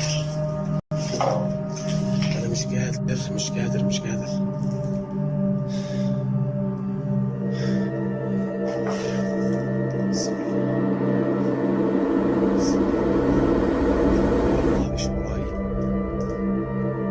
بسم الله الرحمن الرحيم. أعوذ بكلمات الله التامات شر ما خلق. بسم الله بسم الله بسم الله. أحمد ما تيجي مسكين من ورا ظهري.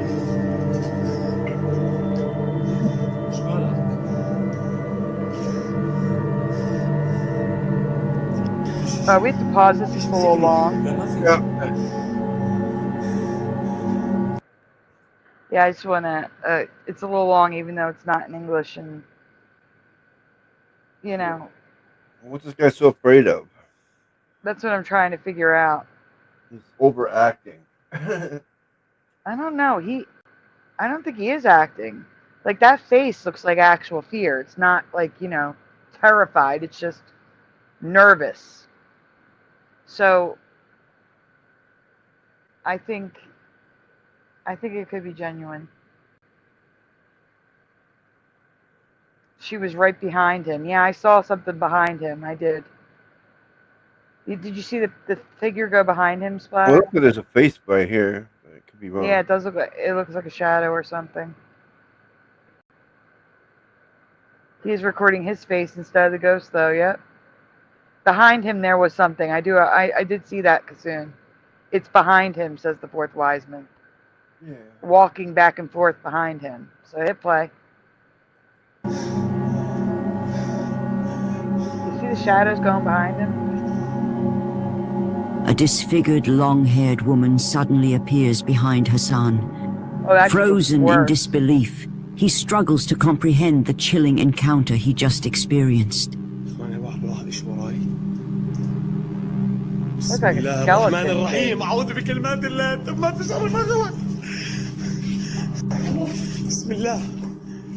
The unsettling events eventually became too much for Hassan and his partner. Overwhelmed by the growing tension and fearing what might happen next, they decided to end the exploration before things spiraled further out of control. Whatever lingers in the building remains a mystery. But one thing is rewind it a bit. Some places you see it behind him more clearly.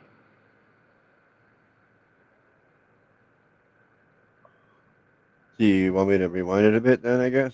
Yeah, rewind it about. Take the nightmares down so you can see what you're doing.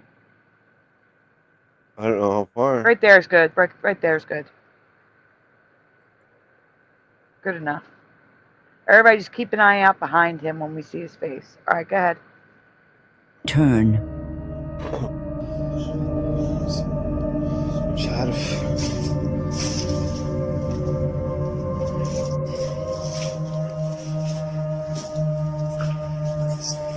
Not gonna lie, the guy made me jump a little bit the first time. I ain't afraid of no ghost. It's like the woman just wanted to get into the picture.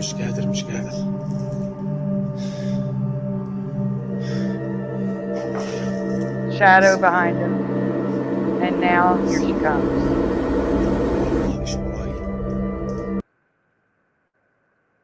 I'll make it full screen. Don't play the video.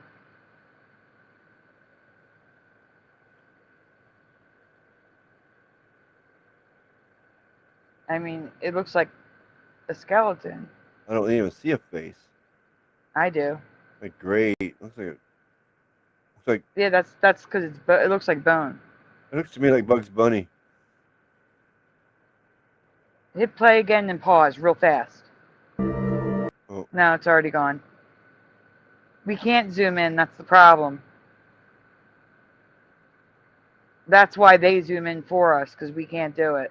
Yeah. I seen a Bugs Bunny face. بسم الله الرحمن الرحيم أعوذ بكلمات الله التامات من شر ما خلق بسم الله بسم You hear الله a woman's voice? Does anyone hear that? There's a woman's voice. He's with a man. Hit the J button twice. The J key. Alright, hit play. Listen. I'm telling you, you can hear a woman's voice there when he's screaming. I hear it now. Like a whispering woman. Oh, now I see a real creepy face here. Yeah, it's Bone. It looks like Bone. With black hair.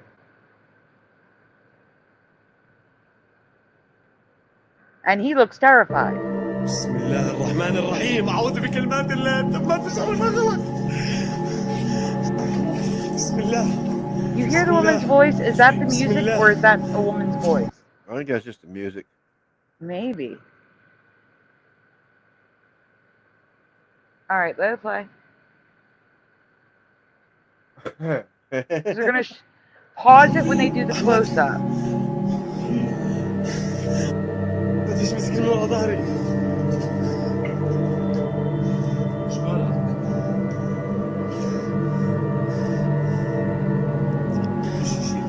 فيش مسكني لا ما فيش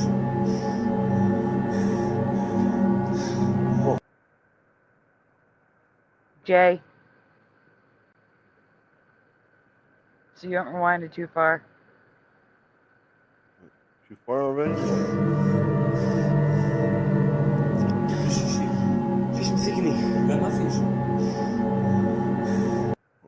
Coming right up, yeah, right there. Oh, man. Oh, well. Hit J. I did. No, hit J. Now slow it down half speed so you have Oh, okay. That'll work. ample right? time to pause it. Yeah. Yeah, I didn't think of that.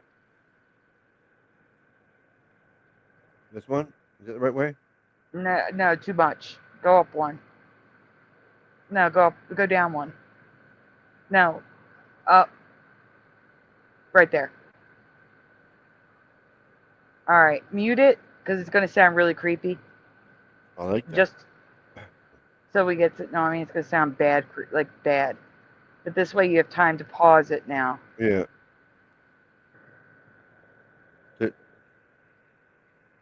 No.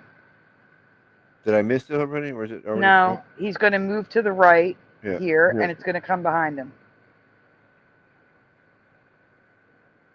That's his friend, isn't it? I don't know. He's with a guy. I think that's his friend because I mean he's got, you know, he's got a healthy skin tone. Okay then. I think that's his friend. All right, normal speed. Turn the Yeah. sound back on.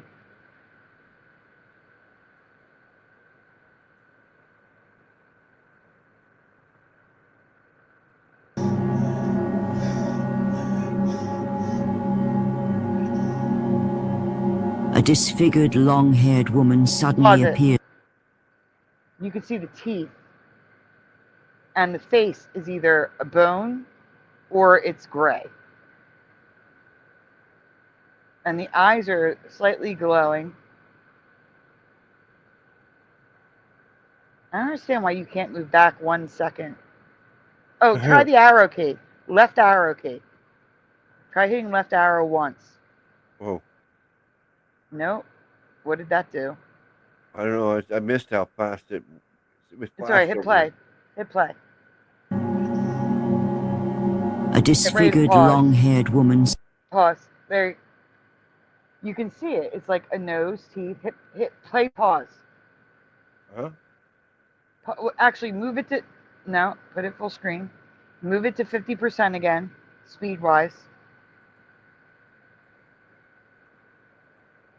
You're going to hit play and then pause right away. Suddenly. See the teeth and the empty nose and then the eyes? It looks like bone. Like a skeleton face. And I do see black hair, although Kassoon says it's a veil, but it looks like hair to me on the left side. And maybe even an ear poking out in the hair. That looks like a skeleton to me. Right here? Yeah. She photobombed him, yeah. It's like she just wanted to go up and smile and then walked away. Okay. Continue. Normal speed, then continue. Okay.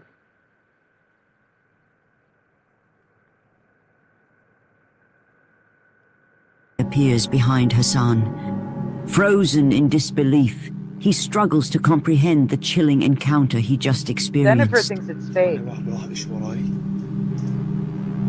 بسم الله الرحمن الرحيم أعوذ بكلمات الله التامات من شر ما خلق. بسم الله. The unsettling events eventually became too much for Hassan and his partner. Overwhelmed by the growing tension and fearing what might happen next, they decided to end the exploration before things spiraled further out of control. Whatever lingers in the building remains a mystery. But one thing is certain. Some places are better left unexplored. 18. Everything can be fake. Japanese explorer K from the YouTube channel Chicken Ball visits the abandoned coal mining village of Yubari, hidden deep in Japan's remote countryside. In 1985, a devastating gas explosion in the local mine tragically took the lives of 62 people, leaving the village nearly deserted. The preserved train is rumored to be haunted by the spirits of those who perished in the tragic explosion.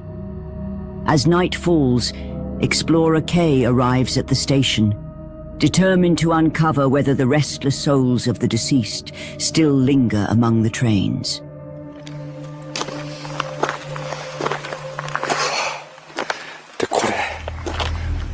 駅ですね。当時のこれが駅でホームだったんですね。あ、開いてる。 Can we just all take a moment to make fun of the man wearing a mask by himself in an abandoned train station? Yep. Cool. Why is he wearing a mask all by himself at night? Anyway, go ahead. Brainwashing works really well on some people. Hey, Mustard Seed of Faith. Right? I guess so. At least it's probably back then and not now. Yeah, but still, it makes no sense. Walking by himself. I agree. Yeah. Okay, we can continue. 本当に開いてますね。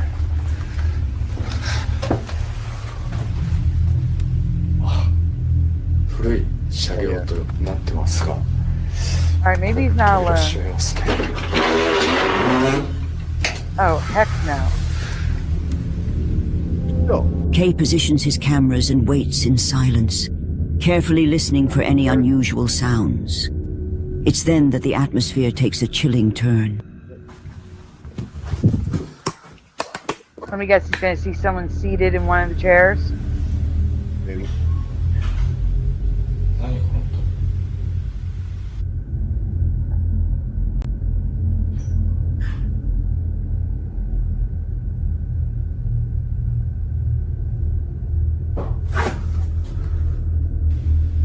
What?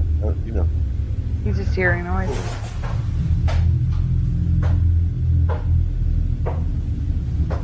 Alright, that sounds like footsteps.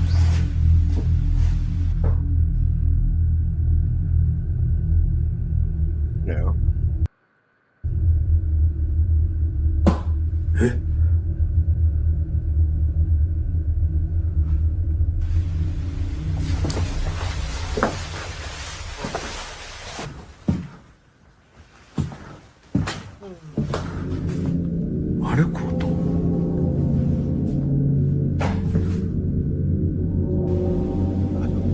I don't know why people are afraid of ghosts. I can't hear you. Pause when you talk. So we need to pause it anyway. While Kay waits, strange noises start coming from the train car, growing louder as if louder. something When you talk, pause, because we have to pause it anyway. What'd you say? I can't remember. It wasn't important. Otherwise, I would have paused it to say it.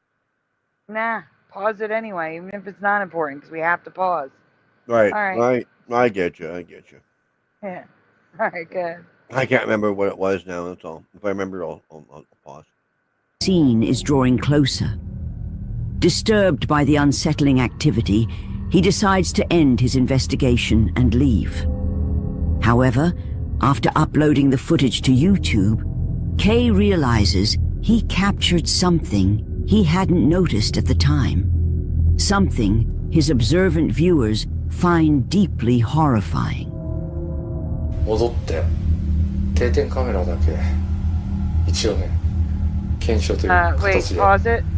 やってみようと思います。 We can't read that. And take a look with the static camera. Okay. We can't play. じゃあ定点カメラの Well, 方 let's で go check it out with the static camera. Okay, go ahead. 検証しますが、まあ。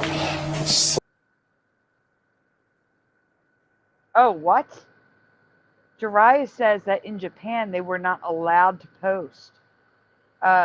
In the studio it says Japan had all these rules. You can't record yourself without a mask on while outside or outdoors. That's just insanity. The world went insane. Mass こう hysteria. いうスポットではないということで、何かが映るようなものはないのではないかと思います。なんか音するな。いや、定点をセットしたいと思います。 As Kay walks through the train car, a figure appears to be seated on the right side. Well, I didn't see it. But when Rewind it. Kay hears a noise and turns around, Rewind that. I gotta take Michael's comment down. Rewind it. Okay, hit play. We're looking at the right-hand side. as Kay walks through the train car, Yep. Is that a foot? Yeah. Yeah, it is. It's a foot. There's a whole person sitting there. Wow. And they get this, guys. The ghost has a shadow. That is the shadow of the foot. You can see it by the shape. The toe. Yeah. Yeah. The ghost has a shadow. a figure appears to be seated on the right side. Oh yeah, totally shadow. Yeah. And he did not see that person there. But when Kay hears a noise and turns around, there's no one in there. Reviewing the footage later, it's clear the figure wasn't there when he first entered the train. So, who or what could it be? Was this an apparition of someone tied to the tragic past of the train, or just a trick of the light? Yeah, okay, The trick of the mystery light. is That's a yours foot. to The unravel. trick of the light makes it look like an actual foot. Yeah. Sure. Yeah, I know. And someone wearing a black dress. Yeah. Mind you, that could have been like his friend pulling a trick with him. Right. No, there's a lap too, Jiraiya. Black dress lap. Hi, Right. Mr. Super Sidewinder. Yeah, I could have just like had a friend like sit down and pretend I don't see you. And, you know.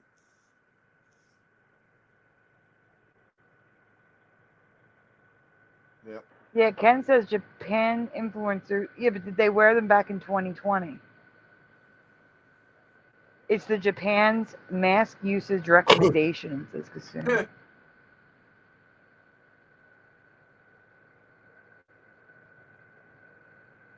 You're not communist. No, I think he's thinking of China. Yeah. This is some good Halloween stuff, says Ben. They can't force people to do stuff in free countries, and maybe China, yeah, but that is the point. Yep. Mm-hmm.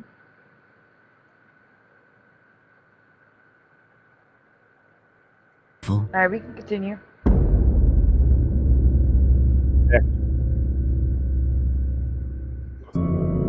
In this eerie footage shared by a TikToker, a baby monitor placed inside a crib. Pause. Oh my God, guys, guess what? You know how I kept saying I can't find the one with the hands and the baby's crib? This is it. Oh my gosh. So the one that I kept telling you I wanted to show you, that looks fake and terrifyingly real at the same time, this is it. This is the one. This is it. I'm taking the grandma's nightmares down so you can see what's going to happen. All right. Hit play. Hit play. Hit play. I've been looking for this forever, and it's accidentally in here. That's crazy. Recorded on the night of October 23rd, 2023, the incident has only heightened their concerns.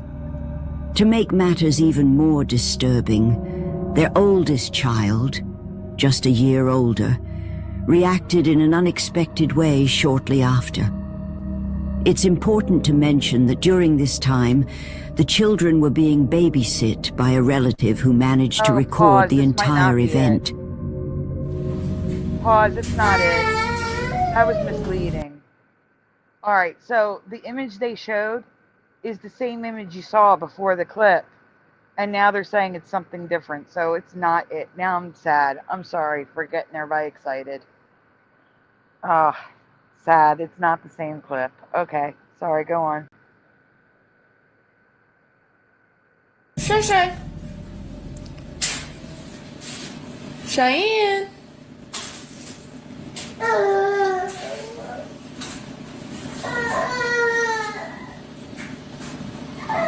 Cheyenne.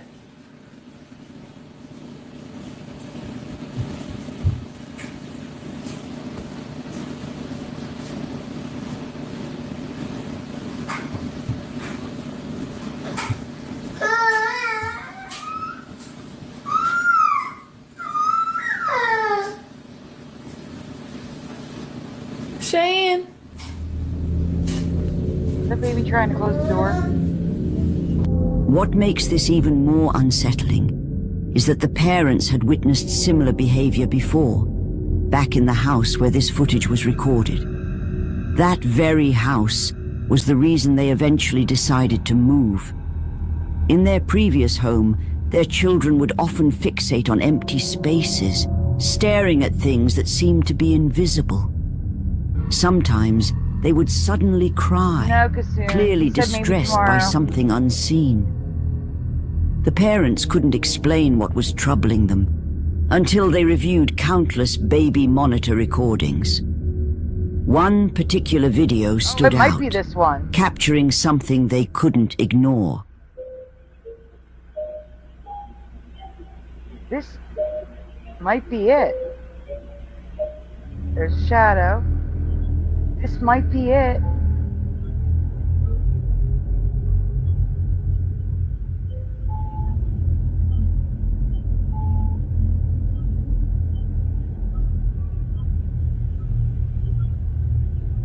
This disturbing incident, among others, prompted the family to leave the house they once called home.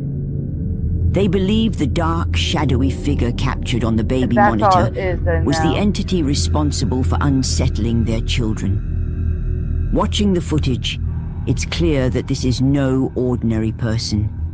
The way the shadow glides past the crib and seemingly ascends toward the ceiling suggests something far beyond the natural. The parents now fear that whatever it was may have followed them to their new home, leaving them unsure of what to do next. That's not it. A person, walking alone at 1 a.m. on his way to his brother's house somewhere in Mexico, found himself on a road known for its haunted reputation. The area is said to be the site where a young girl tragically lost her life. As he walked, he began recording, sharing the eerie tales tied to this stretch of road. But just as he explained the haunting, he saw something that left him completely shaken. Hola, ¿qué tal? Buenas noches. Oigan, fíjense que vine a visitar aquí a un hermano. Dicen que aquí, miren, les voy a mostrar. Parecer aquí anda una morrilla, que anda una niña aquí en el... Splatter? Aquí en el... Oh, I thought you paused it.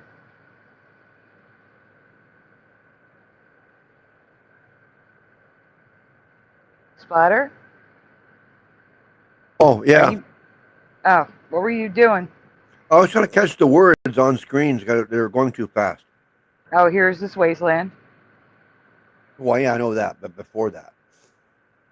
That's okay. That was probably wasn't important yet. It's okay. Está en este baldío que supuestamente mataron hace muchos años, pero we were supposedly oh wow, that was too fast, yeah. Puta madre, ¿qué es eso? You know what I mean? Pero no mami, no. ¿Sí vieron lo que era? As he walked down the eerie road, he suddenly noticed a little girl standing silently beneath a tree ahead of him. Fear and shock gripped him as he stared in disbelief. Unsure of what he was witnessing, he cautiously backed away. Sure, it's a he? Now, He said no. was it the spirit of the girl said to haunt? That does not look like a he. It's a he wearing makeup and long hair. Yeah, okay. You're not supposed to be paying attention to that. You're paying attention to the ghost girl underneath the tree. Yeah. This road, or something else entirely. The choice is yours to make.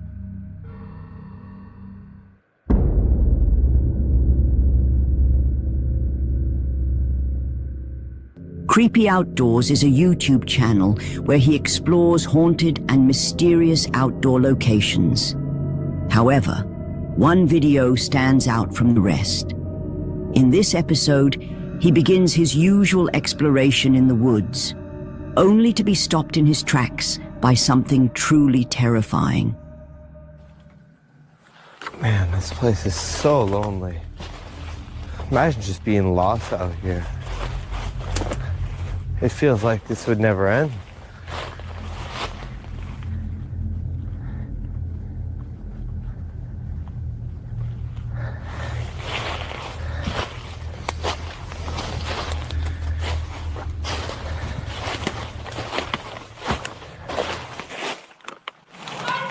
What? Oh, I've seen this one. Oh, hi. Pause. Okay.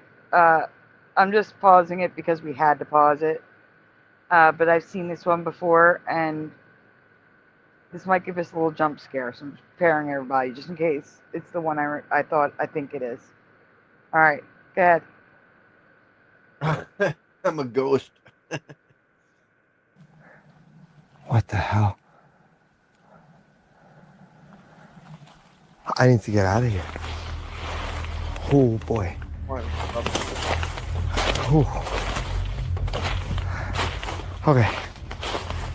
That's Appalachian Mountains, right? I think it is. I need to get out of here. As he ventures deeper, a chilling shout echoes through the forest.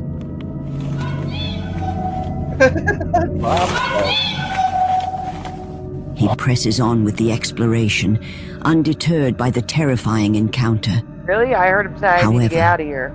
Could this be a warning from something unseen? Or was he being watched the entire time? Let me know your thoughts.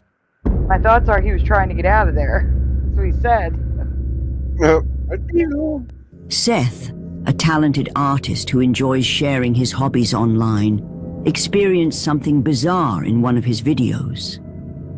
He explained that he had recently purchased a guitar from a garage sale, We have seen it sold to him by an old woman just a week before. However, every time he played the guitar, something unexplainable would happen. I've never had an issue with ghosts or any weird, unexplainable stuff in my house, but I bought a guitar the other week at a garage sale from this old lady down the street, and every time I pick it up or strum it or play it, really weird shit happens, and I'll show you. It's some Lotus, like very 80s looking guitar, and every time I strum, like that happens every time I mess with this thing. Like that. As Seth played the guitar, the desk lamp began to flicker on its own. A pencil cup holder toppled over without any explanation. So I actually believe him. He's like, nothing like this has ever happened. And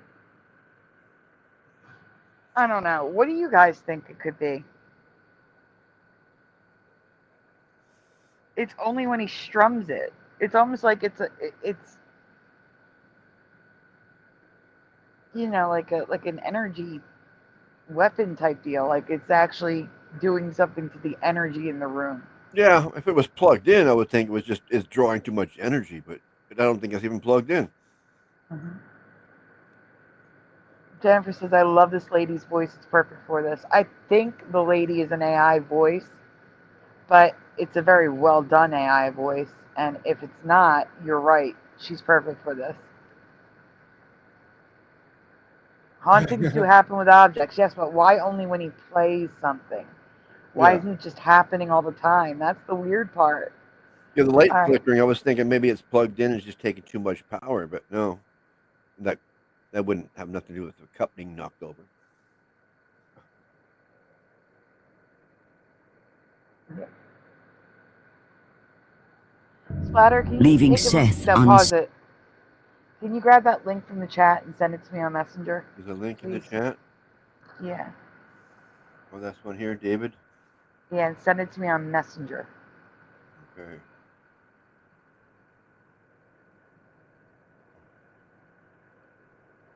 Oh, man. How come it always closes on me? I don't know. Oops, that's not wrong. Good. Let's check.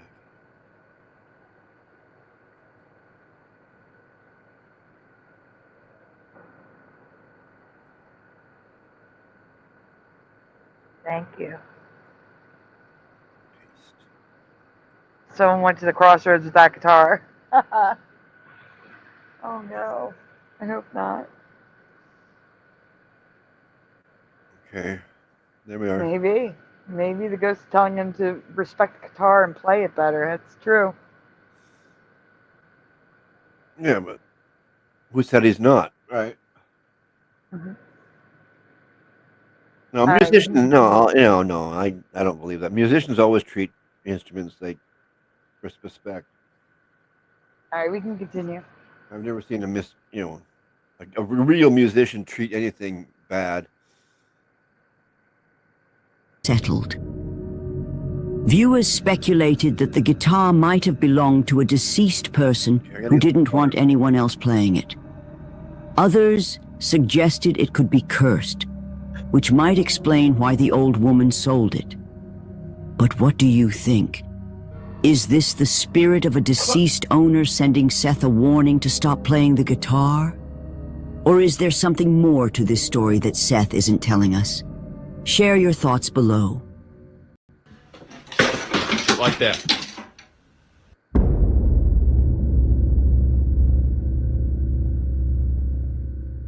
Nick is the primary caregiver for his elderly grandmother, who suffers from dementia. One evening, while she was in the middle of an episode, a series of unsettling events began to unfold in their home.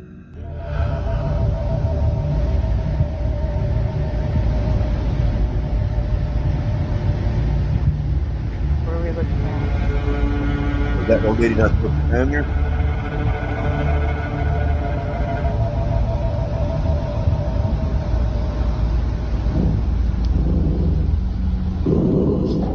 Oh, the dog is growling. Now, see that? I believe. Yep.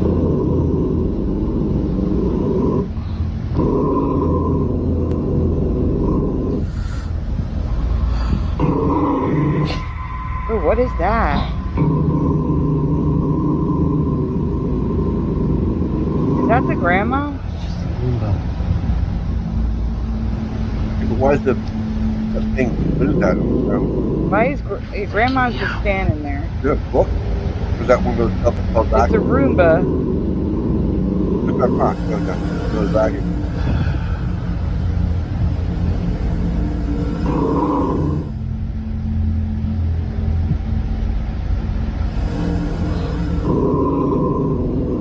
What's the grandma? Pause. Why are they focusing on a Roomba? That's how a Roomba acts. Yeah. Unless it's not a Roomba. But the dog, I think, is growling at grandma because grandma's acting weird. Yeah, she's just standing there like weird. Like she's possessed. Yeah. But why is he focused on the Roomba? I don't understand. The Roomba is obviously haunted, says Jiraiya. Alright, continue. Then again, wait a minute. Roombas don't turn themselves on. If it just turned itself on, yeah, that would be a cause of concern.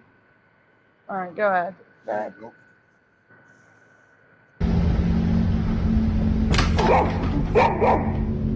First, the grandmother's dog unexpectedly began growling in the direction of the kitchen. Not long after, the vacuum suddenly started and stopped, as though something invisible was blocking its path. Yet nothing could be seen. Moments later, an item dropped from the top of the refrigerator. The other day, Nick demonstrated that the vacuum normally functions fine, and typically only stops like that when a person or object is in front of it. Can you try to step in front of that? So it just does that. Move away. So that comment says that the Roomba doesn't do that unless someone's in front of it. In the video, we see that an object falls on the ground. Oh, I see it that time. Nick later gave an explanation for this moment that left viewers completely stunned. One of my grandma's little angels fell off the fridge last night. My grandma loves to collect little figurines. You see how far back they are. Yeah, genuinely. I mean, the significance of an angel falling and not legitimately anything else she has. A fallen angel. Nick shared that both of his grandmother's dogs has a double meaning, doesn't it? A fallen angel. Wow. That's trippy. This poor doggy. What's wrong with the doggy? Wait, what's have now developed. Saying? Pause. What? Is everybody watching this with all their lights in the house turned off? Make sure you do. Mine are always off. I'm always sitting in the dark while I'm streaming. Oh yeah, me too. I got my kitchen light on because I was just in there getting my food and my water, but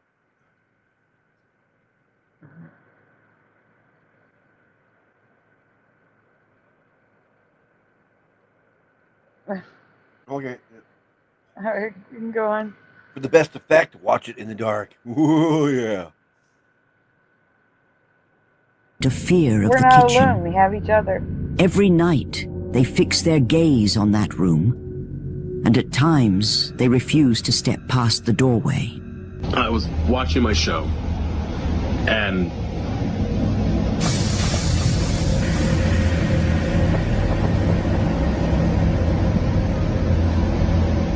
there's nothing there. Soon after, the strange activity intensified. One evening, the vacuum once again began behaving in an unusual and unsettling way inside the house.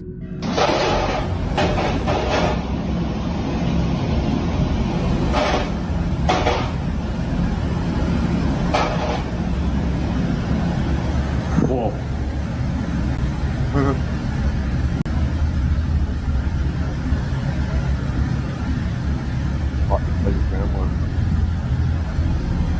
You read at the bottom they saw Grandma. I don't see Grandma yet. Whoa.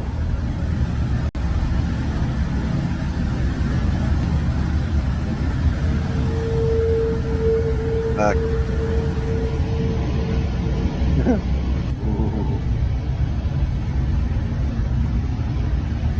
Downstairs.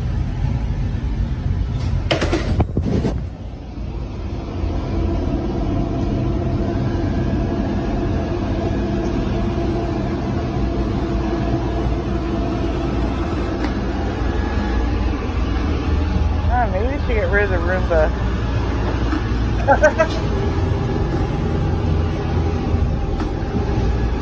Yo. It's following him. Haunted.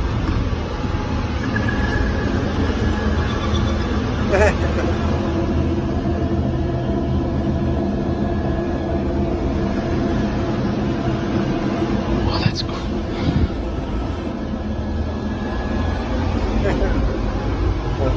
Totally following him.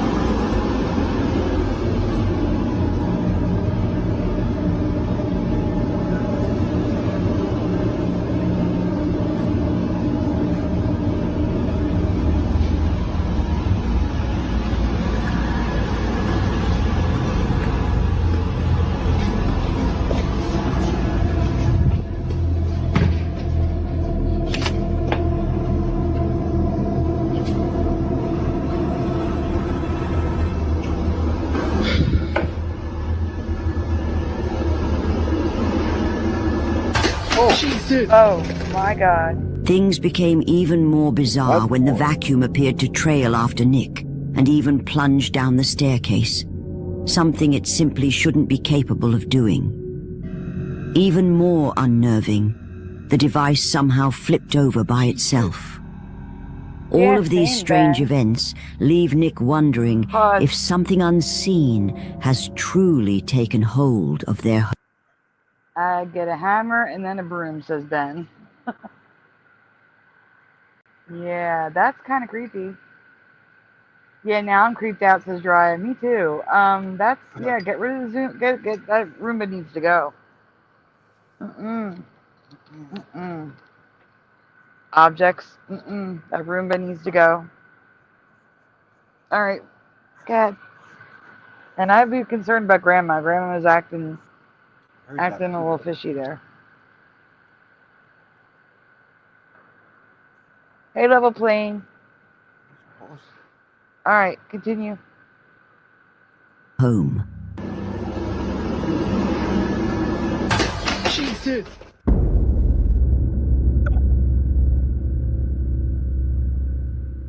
A photographer named Paco is waiting in his studio for his friend Eduardo to arrive so they can work on a project. Suddenly, Paco hears Eduardo talking loudly to someone outside his open window. Curious, he checks his security camera to see what's happening and is stunned by what he sees. Of course, yes. Video.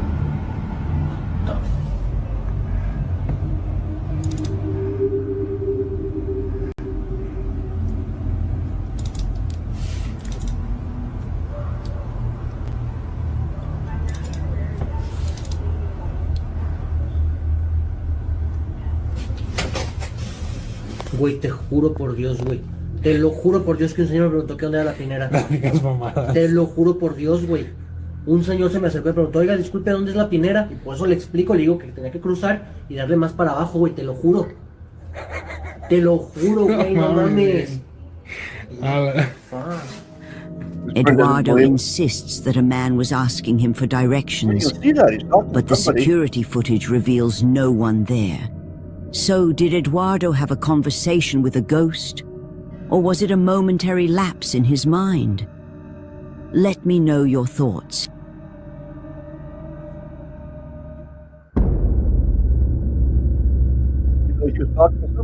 Yep, I saw that one too. One evening, a guy named Pete was chilling at home, We should pause idly scrolling through his phone, when he noticed... We can't just let it play, unfortunately. They built the Roomba out of spare orphan parts. Ben said that I've seen this. He has a conversation with a ghost. Yep. All right, we can continue. something odd from the corner of his eye. He could have sworn the wheelchair sitting across the room shifted slightly on its own. He fixed his gaze on it and even started filming. What unfolded in those next moments left him completely stunned.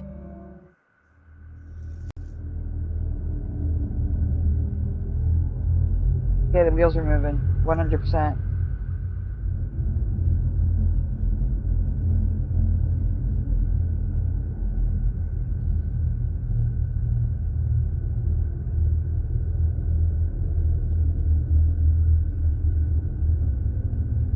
Well, look at that. Okie dokie then.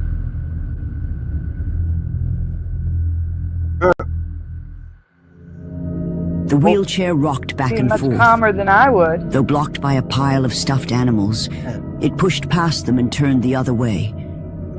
The movement seemed intentional, as if guided by an unseen presence. But the strangeness didn't end there. A few nights later, as Pete sat alone watching TV, he noticed something unsettling again.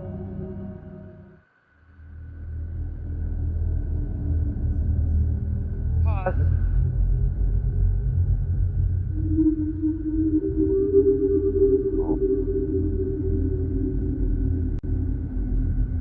The one ball, not the rest. Were the disturbing events the work of a restless spirit lingering in Pete's home?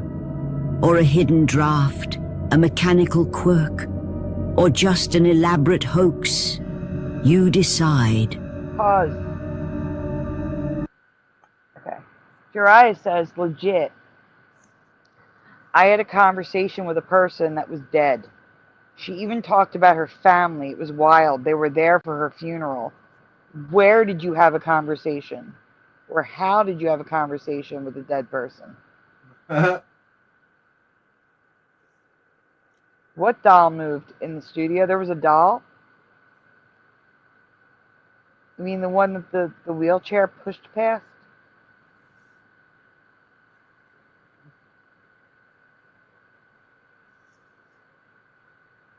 Ben dismissed the paranormal until recently, in the past few years. Alright, we can continue.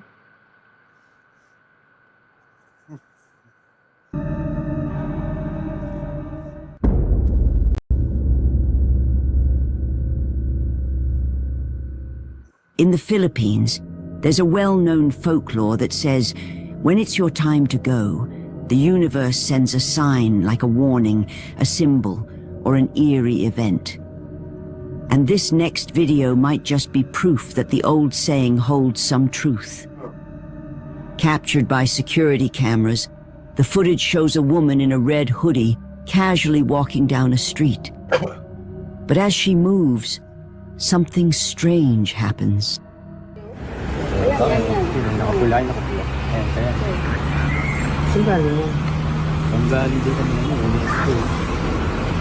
Ito sa may Maligaya script yan. Yan na mag-uumpisa mo wala yung ulo. Ay, tani. Ayun, glitch doon. Sira yung CCTV natin. Good to know. Oh, just look at the camera.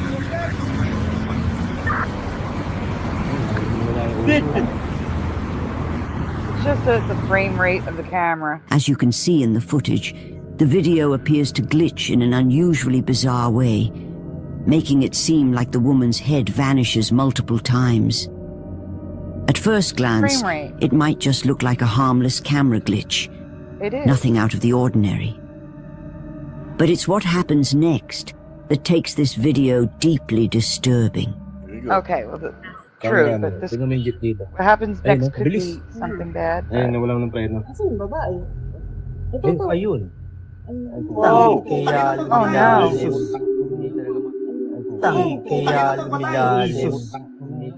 Shortly after the strange glitch, the woman is tragically struck by a runaway jeep, and reports claim she sadly passed away from her injuries, eerily aligning with the old Filipino superstition that a sign appears when it's someone's time to go. The video quickly went viral across Philippine websites and social media, sparking intense debate. What the heck? Yet, with no confirmed source of the footage, people are left wondering, is this genuine paranormal evidence, a case of a malfunctioning security system, or simply an elaborate hoax? As always, you decide. Pause. Hey, Christine Lynn. Interesting. We have shenanigans going on here. It's probably one of the best ghost ones we've seen, in my opinion. Hold on, I gotta write Christine Lynn down, and then I have comments I want to read. Okay, so let's see. Level Plane says, I believe in ghosts, just not the kind of ghosts that just move a single object like that. Too easily done with fishing wire and that fancy magic shop wire that you can't see. I agree with that 100%. But that was like one of multiple things that was happening. And Jiraiya continues with the story about talking to the dead person. It was crazy. I was just passing through a town and there was an old lady just chilling on a bench. I asked her if she needed a ride. She said, I'm where I need to be. Talk to me about her grandkids. The next day, there was a funeral, and it was her. Oh, that's crazy. How do you know? Well, because funerals don't happen overnight. You got to plan them. And then Level Plane says, one time, I had this tapping on my front door, and I probably would have dismissed it if it didn't come with the eerie feeling. And when it kept getting louder, I checked to see and didn't find anything.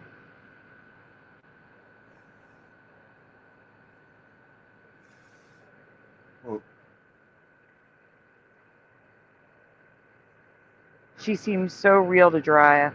Wow. Oh, it's creepy. All right, go on.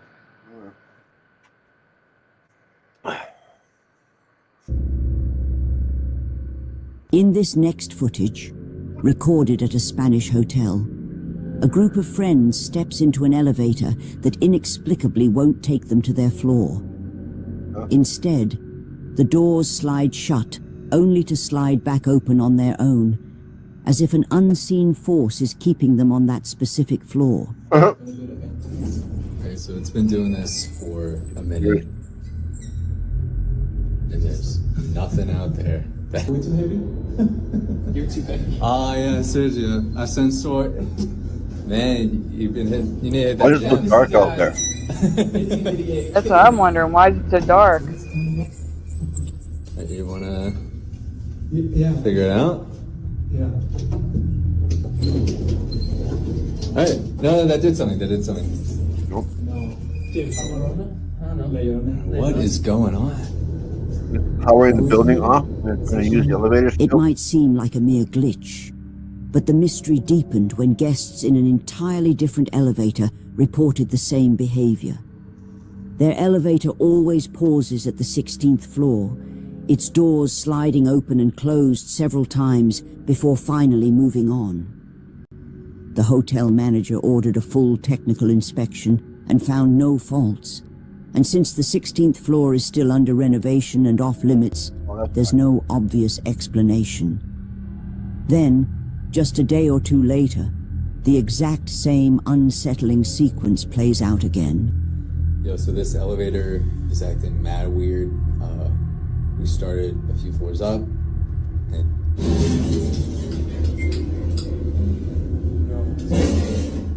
Oh, that's creepy. No, no, no, no, no.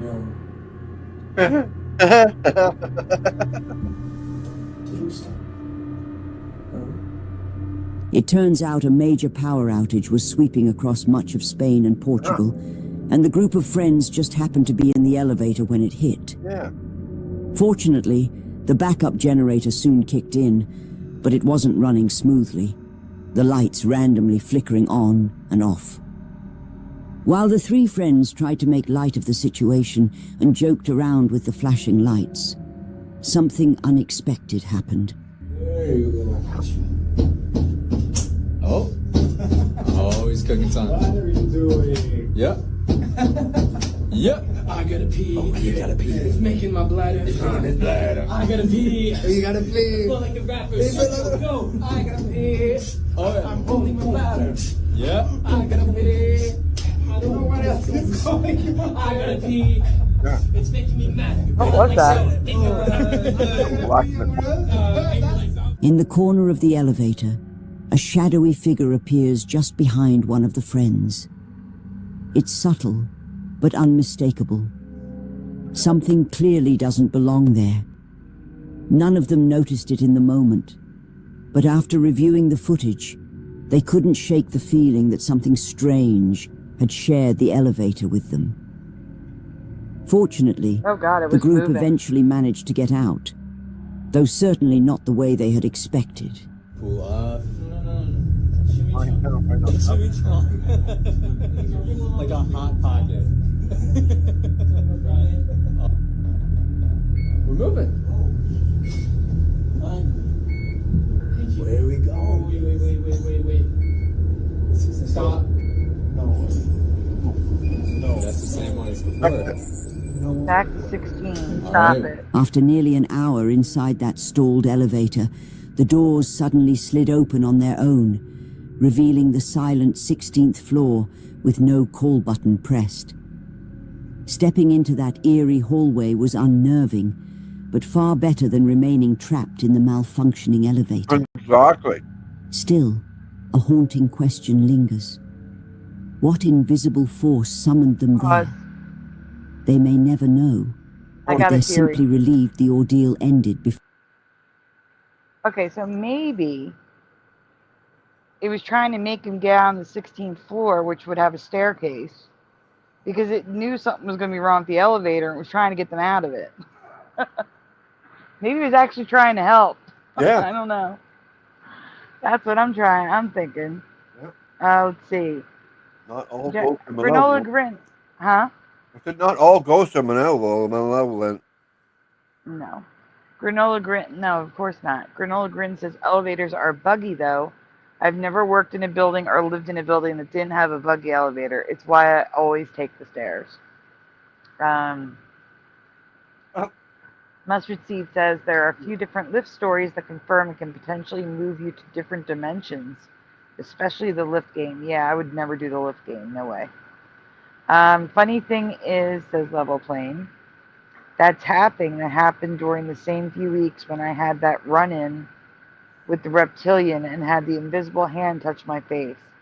I don't know if I was still in the real back then. Oh my gosh. No, see, I don't do that. Don't touch me. I don't want to hear you. I don't want to sense you. I don't want to feel you. I don't know you're here. Okay? If something is here, it can stay as long as I don't know in any way, shape, or form they're here, other than talking through this blinking light. EVPs are fine. Talking to us through the microphone is fine, but not in real life. I don't want to hear it in real life. So do I. I have a fear of being trapped in an elevator. 100% Jiraiya. I'm with you there. You got stuck in it. You'd walk up and down 20 stories if you lived up there, where you had to go up that floor. 20 floors is a lot. Mr. Super says, been there. I got stuck on an elevator between floors. Oh, gosh. That's what I'm saying. You're going to take the stairs every time instead of the elevator? If you got to go 20 floors? I don't know. I don't think so.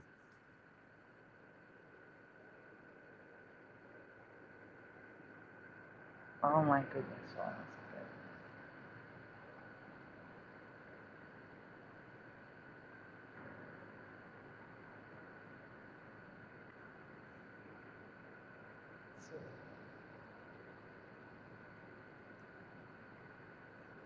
good. Especially if you're coming home from work or whatever, already exhausted.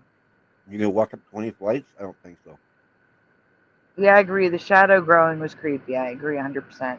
Yeah, that was weird. Yeah. All right, let's continue. Before it took a darker turn. I gotta pee.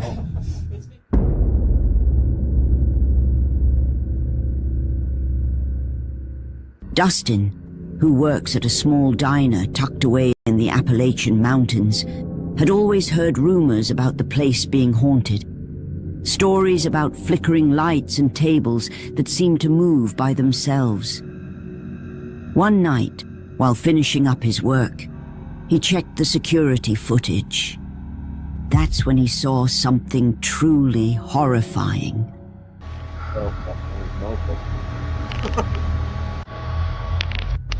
Yeah, there's a person there.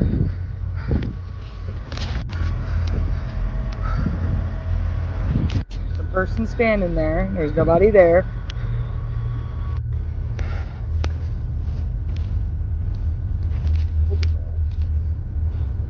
And the person totally looked like a zombie.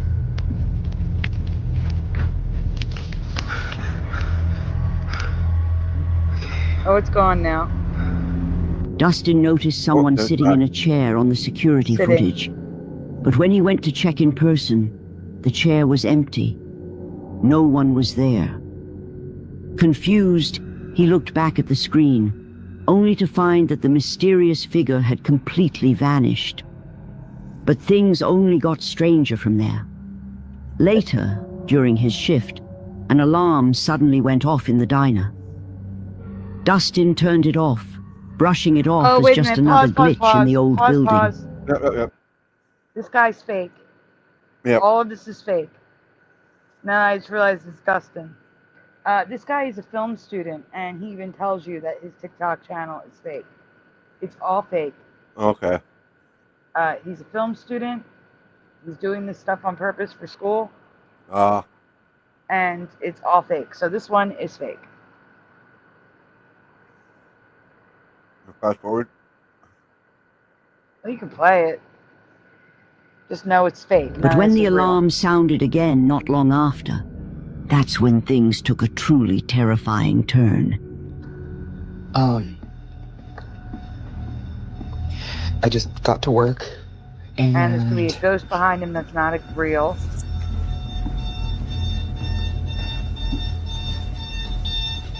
That's why he's recording from that very odd angle. It's a little soggy, it kind of seems like, so I might have to grab a plate. So I'm gonna grab a plate real quick, and then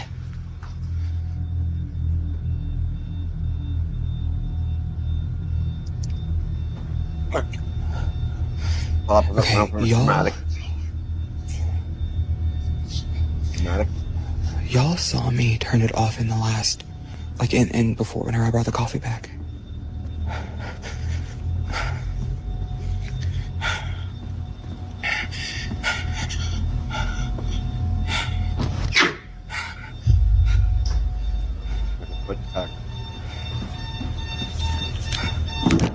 Pause. You know how he turned off the alarm. You never heard of snooze before? All he probably did was hit snooze. Anyway, go on.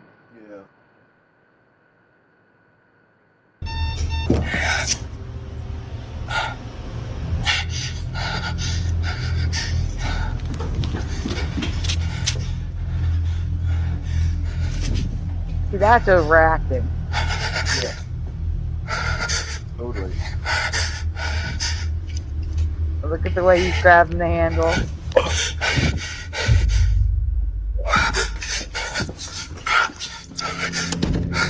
Did you see it? In the reflection of the mirror, someone or something appears. Moments later, that same figure is suddenly standing at the end of the hallway, staring straight at Dustin. Whoa. Without thinking, Dustin bolts, running for his life. So, did Dustin come face to face with a restless spirit, or something far more sinister? Let me know what you think. His film school friend?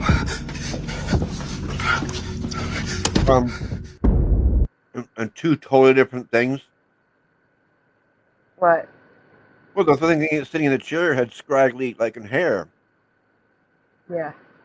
And now this thing down the hallway or whatever, it looks like the deaf guy. Grim Right, Reaper. but they're all friends of his. Again, film school. Yeah. But, I mean, they weren't even consistent with the same ghost. They had that squirrely-haired ghost, and then they had the Grim Reaper ghost. I mean, like, why two different ones? It's stupid. Yeah. Okay.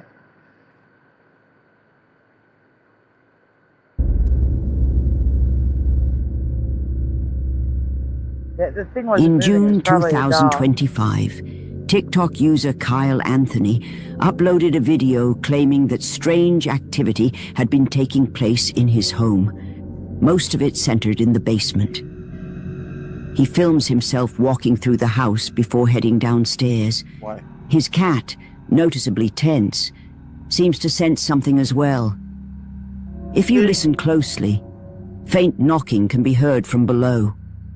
Kyle opens the basement door, peers down, and at first everything looks normal. Until this happens. The heck is that? Is that you? What the heck is that? I guess that wasn't you. Alright, yeah, the cat is looking crazy. We're doing this again.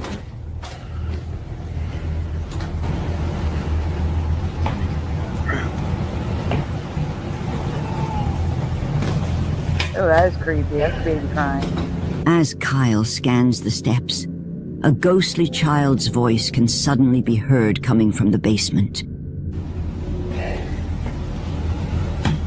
Anyway, I don't know.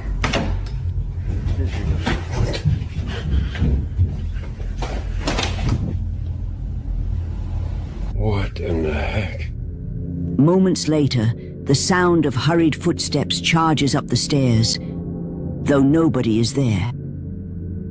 In another clip, Kyle turns his attention to the attic. The door makes strange noises, like faint knocks or shifting from inside. He climbs up. This one's fake or the previous one? 'Cause I said the previous one was fake. No, they're all fake.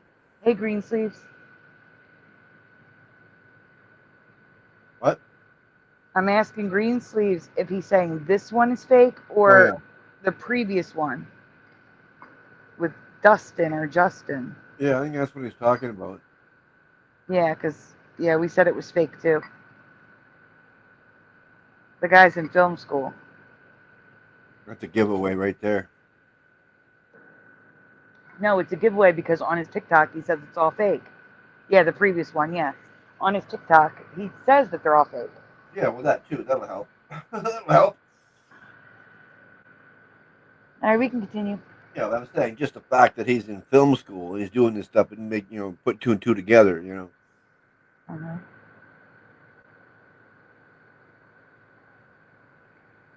To check it out. Alright, for any of y'all who don't believe that this is real, and I'm just making it up, I'm about to prove it to you. Yeah, you can see the whole thing moving.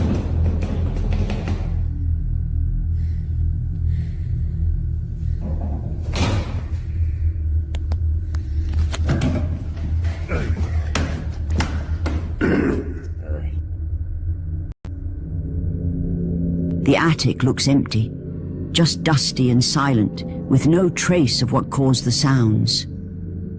Still, the timing of the noises across both videos, the disembodied voice, then the footsteps, feels unnervingly deliberate. Skeptics might argue the audio was edited, or that there's another explanation. If this is staged, it was carefully done, If not, Kyle may be living with something that refuses to stay hidden. Yeah, easily. It had a pointer. It got looked away, you know. You know, could have had, I mean, you know what I mean? what'd you say? Could have had one of those laser pointers, and the cat was looking up at the laser pointer. It could have been that, yeah. You could have done that. But the cat, usually with a laser pointer, they get focused and aren't stiff like that. Like the cat was standing weird. Yeah, he was. Yeah, I agree, but I was trying to debunk him one way or another, and that's the first thought I thought of. Oh, he's got a laser pointer, and the cat's looking at it. All right, we can continue. See.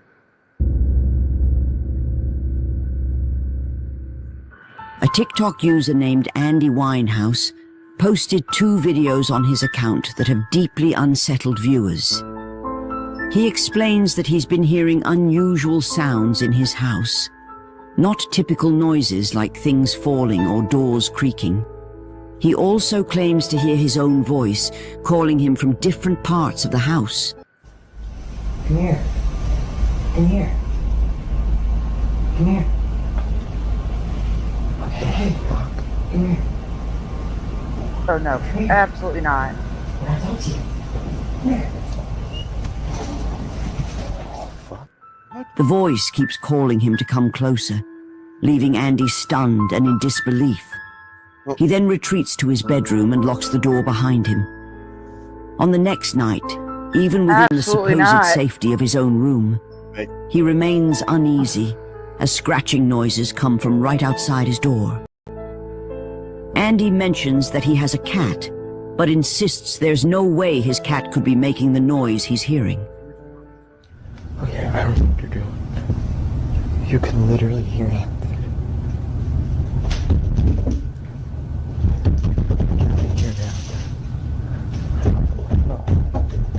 What the fuck? Oh my god. What the fuck?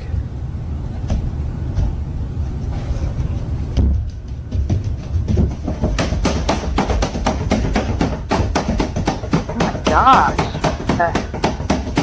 No. No. No. Ever since these videos were uploaded, viewers have been anxiously trying to find a logical explanation for what happened. Some theories suggest it was staged, with Andy playing a recording of his voice from another room to make it sound like a different version of himself was yelling. However, this theory doesn't explain the scary noises coming directly to his room. At the end of the video, Andy opens the door and finds his cat sitting there, which proves his pet wasn't involved. But was Andy really being haunted by something in his home? Pause. Oh, we just lost Splatter. And Josh is here. Hey, Josh. How long you been backstage?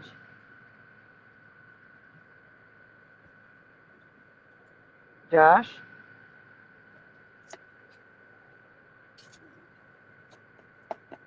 Hello?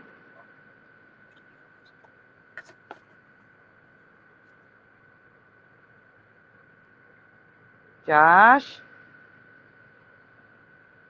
I guess he walked away.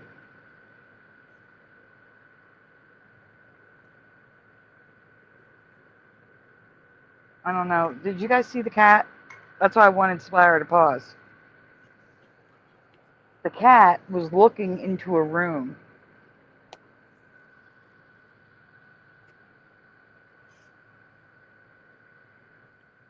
Here's Splatter. Yeah. Josh is here, but he's not. Oh, he yeah, walked I away. seen that. Oh, No, there he yeah, is. can you hear me? Yeah, no, it was, We yeah, my can hear internet you. was going slow to start out. So, yeah, I'm here now. My mouse moved and hit the wrong thing as soon as I paused. Of course, that's what happened. Whatever. You just saw me come in and you didn't want to be on the panel with me. No. Sure. It's like Jose and Cy. Now you're doing it, huh? Uh-oh. Oh, no. Oh, yeah. Thank you. I lost the video. Yeah. I was trying to show people the cat. The cat is not sitting outside his room. It's standing and looking tensely into the next room. Oh, was it? Yeah, that's why I wanted to, that's why I Here we said are. pause. I wanted them to see that. Back a little bit. No, it just not. I don't know. Just start. Let's see where. I can't see what you're looking at to tell you what to do. Oh, we're not. Okay, I'm not sharing yet. Okay, sorry. I automatically thought as soon as it came back, I'd be sharing. Oops, I guess not. Nope. Okay, here we go. Now you got Someone's... it. Yes. Okay, let's see. I mean, this is a lot farther up. Why did it turn red? That was weird. Nothing. My screen turned red in certain spots above the door and then didn't. Anyway. All right, hit play. You're way far up.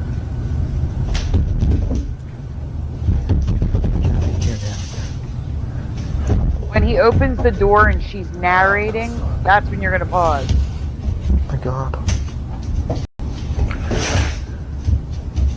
the fuck?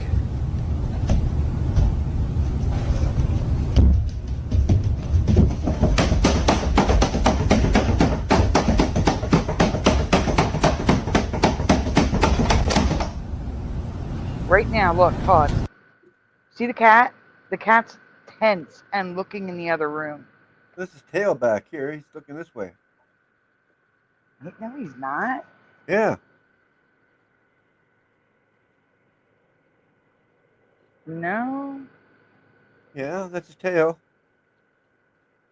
All right, hit play. No. She's going to zoom in. Ever since these videos were uploaded, viewers have been anxiously trying to find a logical explanation for what happened.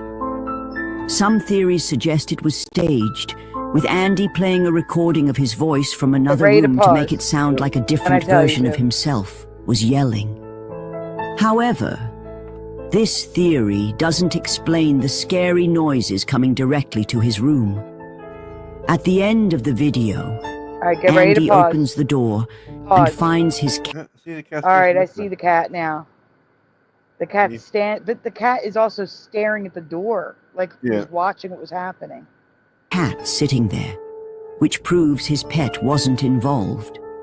But was Andy really being haunted by something in his home? Or is there a logical explanation that everyone's missing?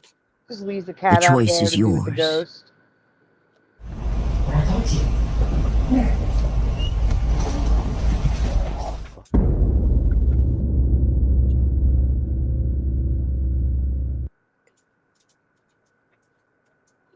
That's what I'm saying, Mustard Seed. If it was staged, it's definitely good acting by the cat. Yeah. All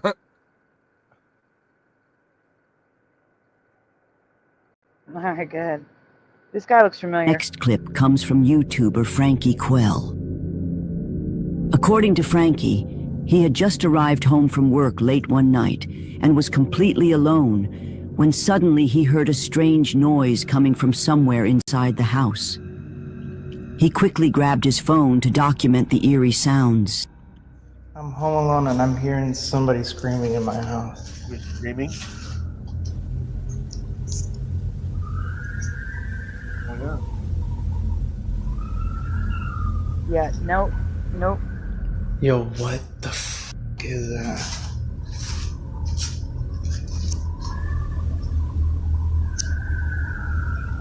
Oh. No. Just no. Why do you gotta walk around with the lights off? That's what I was thinking. Why don't they just turn the damn lights on? Sounds like it's coming from back over here, but there's nobody that lives back there. There's nothing but woods back there. Screaming coming from the woods?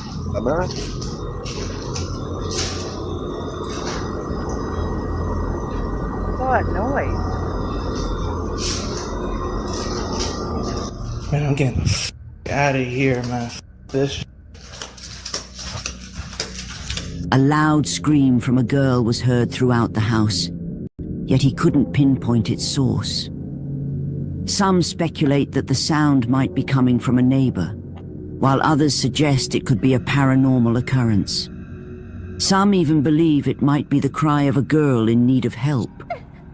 And if that's the case, then he may have just captured something even more disturbing.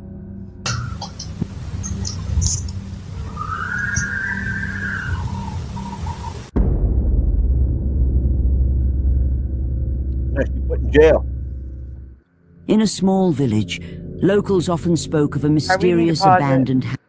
So how was work today, Josh? Oh, work was work. Same old, Work was same work. old, same old. Go in and sit and be bored for 3 hours and then do a little work and then come home. At least you get paid for it. Yeah, that's true. It would just be nice if I could get that, if I get my 3 hours of work done in the first 3 hours that I'm there, instead of doing nothing for the first 3 hours. Yeah, I see what you're saying. So really quickly, guys, I'm going to take a moment to remind everyone to please hit that like button on the stream. Subscribe if you haven't already. Ring the bell so you know when we go live on the weekdays, because while we have a show every weekend day, or weekend night, I should say, the weekdays are random. But tonight, we will be having one tomorrow night, the open panel that we promised. Also, if you can, please send donuts. All of the apps are renewing right now. Also need help with medicine. If you can help, it's very much appreciated. The links are in the description. They're also at the bottom of the ticker. Yeah, here's a cute donut everyone's in love with right now. Oh man, I see. Yeah. I'm looking for yours, Splatter. There you go. There's your donut, Splatter. There he is. Yep.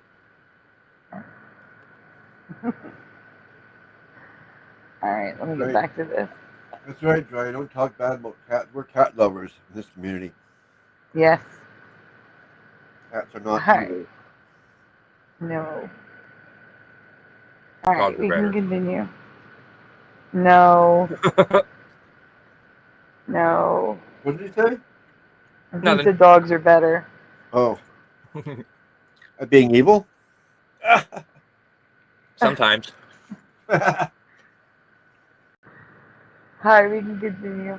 I've never heard about the cats from hell, but I've heard about the hounds of hell. Oh, that's just fantasy. Gotcha. Anyway. Just kidding. But not really. House at the edge of town. People claim to see a black mist drifting from the porch into the locked home, and some even heard strange voices inside. One night, a man decided to investigate. He wandered through the first floor and up to the stairs when a noise caught his attention.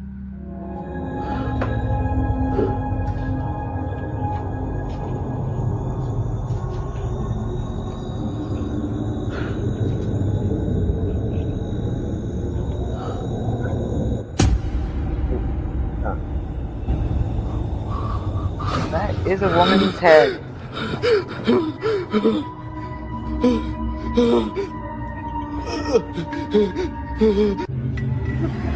A bad act. Holy crap.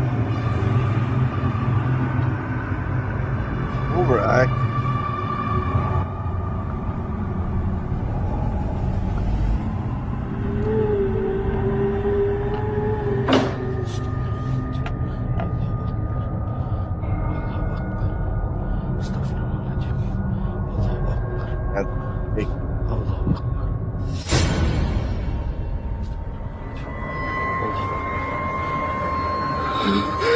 No shadow.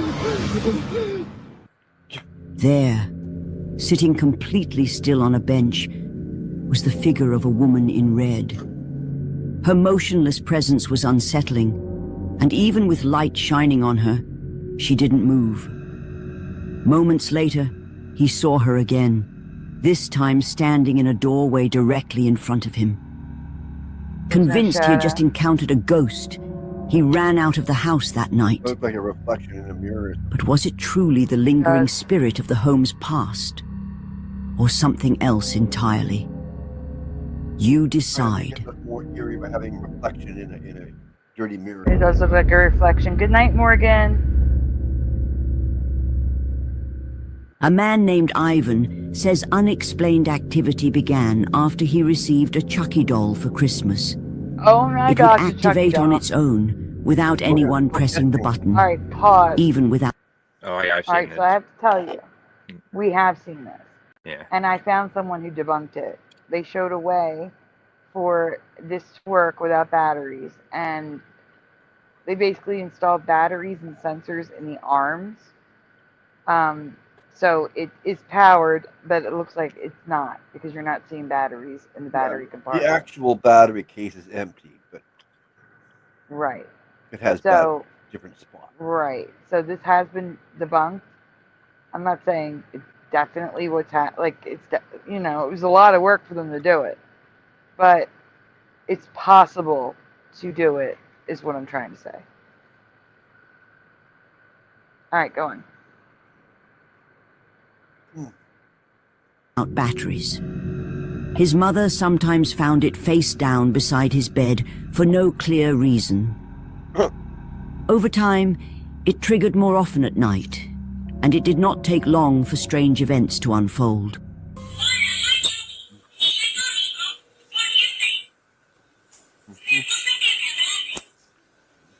What?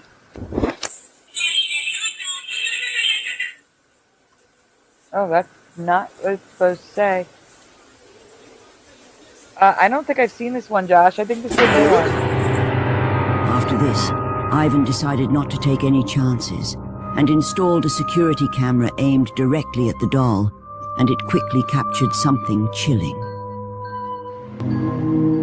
Oh, Pushing's here. Yeah, Pushing, I'm sorry.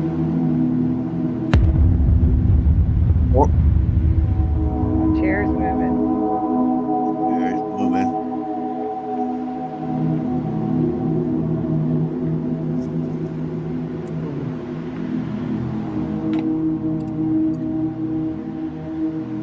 Faster.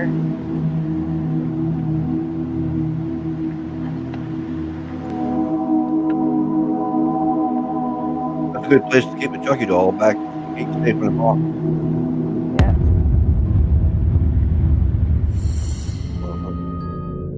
Objects could now be seen moving on their own inside the house. Viewers grew skeptical and claimed the doll doesn't even talk or use batteries, and that the doll's voice wasn't the original audio. So Ivan posted a follow-up video. You better. Hola a toda esa gente. Miren, que me han dicho, me han comentado ahí muchas cosas, pues negativas y no negativas. Entonces, pues una de las cosas que están pensando de que es que no usa pilas y no habla y que si es original y que no es original. Digo, eso pues al fin de cuentas con mucho esfuerzo. Y pues bueno, voy a proceder para que chequen de que dicen que no usa pila Rewind y it, que please. ni siquiera... Okay, here's what I'm going to have you do. I want you to rewind it to where you see the room again, where he's in the box.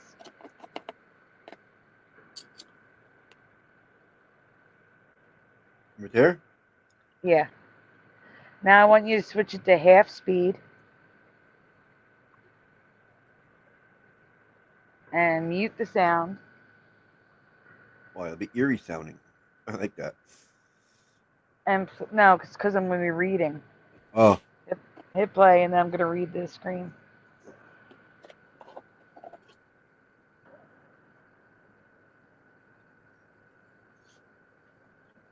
See if we can detect any fishing wire.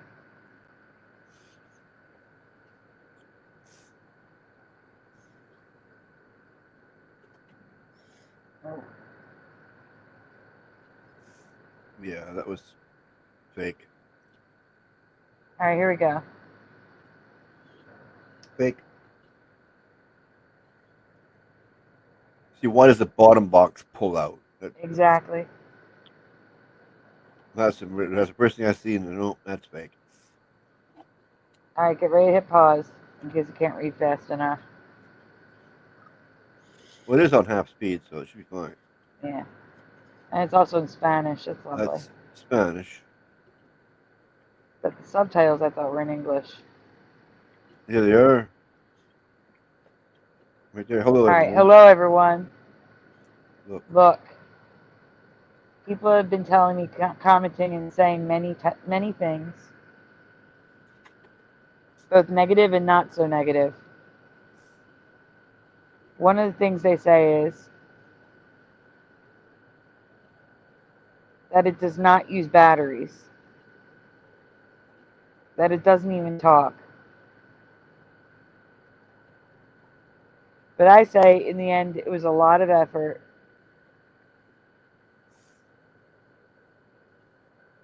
I missed that. Well, I'm going to show you. You can check for yourselves.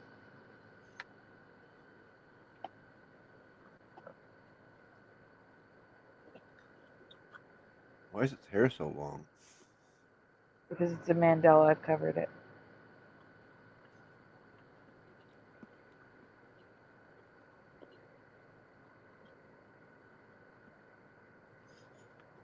It almost seems perverted. It's got a voice box. Yep. Here's the part where it has the speaker and everything. Yep. Like I mentioned in one of the videos. I don't remember which one. I don't want to open it. Why not? Because I could damage it, and I don't want that. So here's what you press. And the doll speaks. Oh, wait. Oh, now you can't hear it. Another night. Sorry, past it. Yep. You have to rewind it to hear it. You gotta turn the sound on too. You just turned it off again. Yep. Con mucho esfuerzo. Y pause. pues bueno. Put it on normal speed. I guess. I wanted to hear it in slow.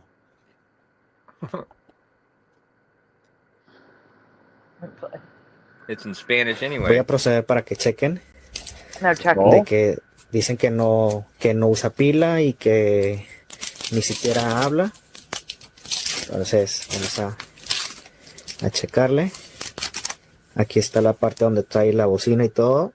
Yo, como les dije, comenté en uno de los videos, no recuerdo cuál. No lo quiero abrir porque lo puedo dañar y no quiero eso. Entonces aquí es donde tú presionas y el muñeco habla.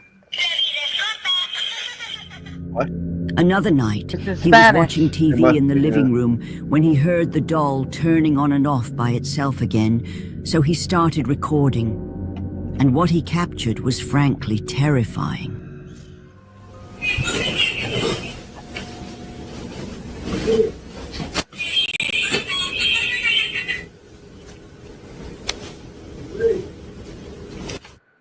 Huh? Pause. Here, I really get scared. I hesitated to go in because I felt like someone would come running out. But instead, they closed the door on me. Say it, play.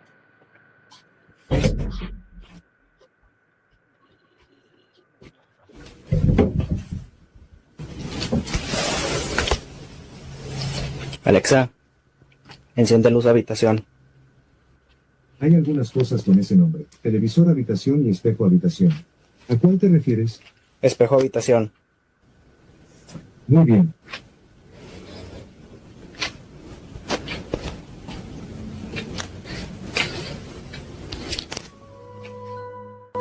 The home security camera appears to capture something unsettling that he missed while checking the room. What?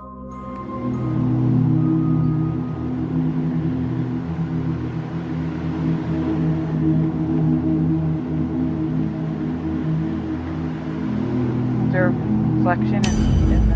Oh no, the box. Oh no. Get rid of that The doll thing. seems to move by itself inside the box. At this point, Most people would be thinking of getting rid of the doll or burning it. That's what I But just said. Ivan does the opposite. Instead, he adds another very familiar doll to the collection, a creepy Annabelle. Cool. Oh, For no, that come reason, on, it's dude. safe to say we'll likely have more updates soon on Ivan's case. Right on.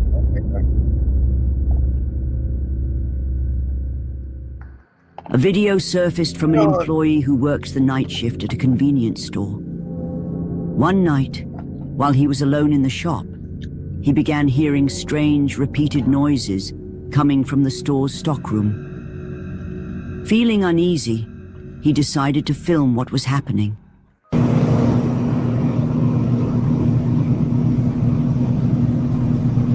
Tengo rato escuchando un ruido aquí en mi trabajo, en la bodega, y estoy solo. The doll Y is quería gone, grabar a Pusha. ver si, no sé, tengo mucho miedo. No me había pasado algo así, como de algo de sustos o algo. Yo tengo rato escuchando eso. No me animo a ir para allá, güey.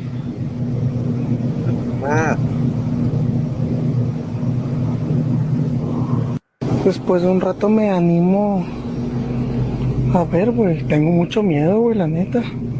Nunca me había pasado algo así, güey. A ver. Fui yo. Ese fui yo. Creo que la moví con la camisa. Tengo un rato que escucho yo cosas.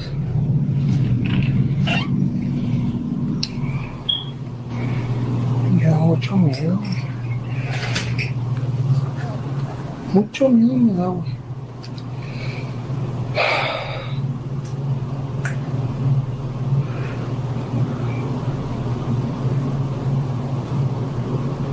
O sea, güey, checa esa pinche luz, güey. ¿Tú crees que aquí algo de subir ahí? He's like, dude, do you think that I should go up there? No. No, I don't. What is wrong with people? Oh my gosh. No, I don't think you should go up there. I don't have fear like that.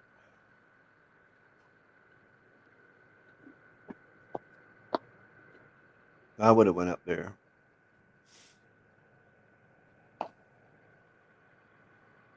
You would have gone up there? Oh yeah, I'm not afraid of nothing. Unhuman or whatever. Josh, what are you doing? What do you mean? Cigarette. Making lots of noise in there. Oh, sorry. It's okay. Eating dinner. I didn't think it was making that much okay. noise. Oh, eating dinner. Okay, I thought you were tapping smokes. All noises are amplified. I don't know Okay. why, but they are. All right, I'll stay muted when I'm chewing. Okay.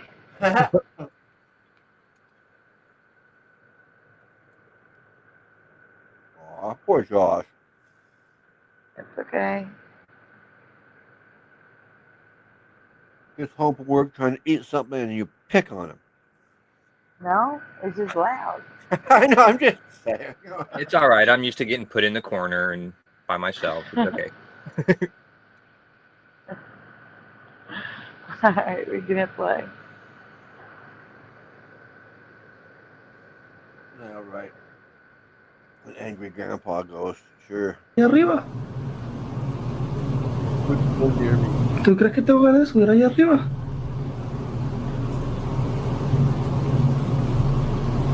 ¿Qué pedo? Güey, esto parece película de terror, güey. Sí.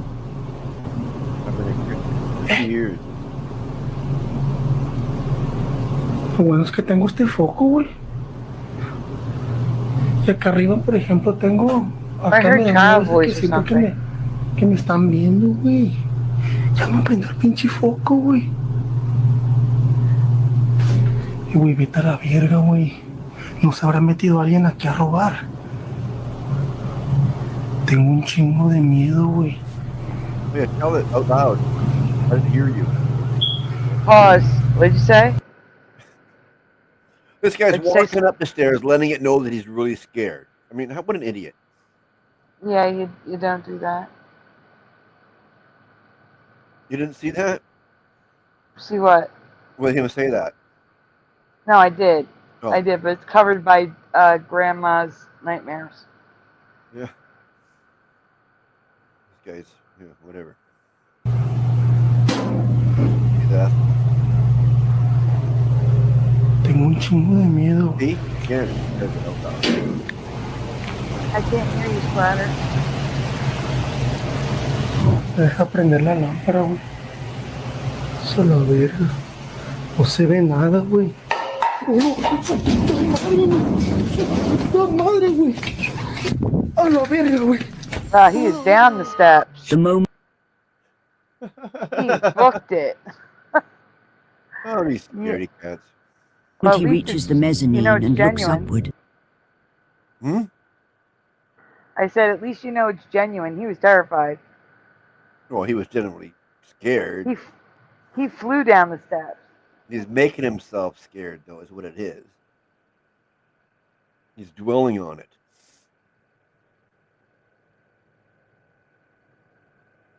The overhead lights begin to flicker wildly. Then a metal paint can suddenly falls from the top shelf, crashing to the floor and startling him. No se ve nada, güey. ¡La madre, güey! Clearly, someone or something was moving around above the storeroom. But did he really capture something paranormal? Or is there another explanation?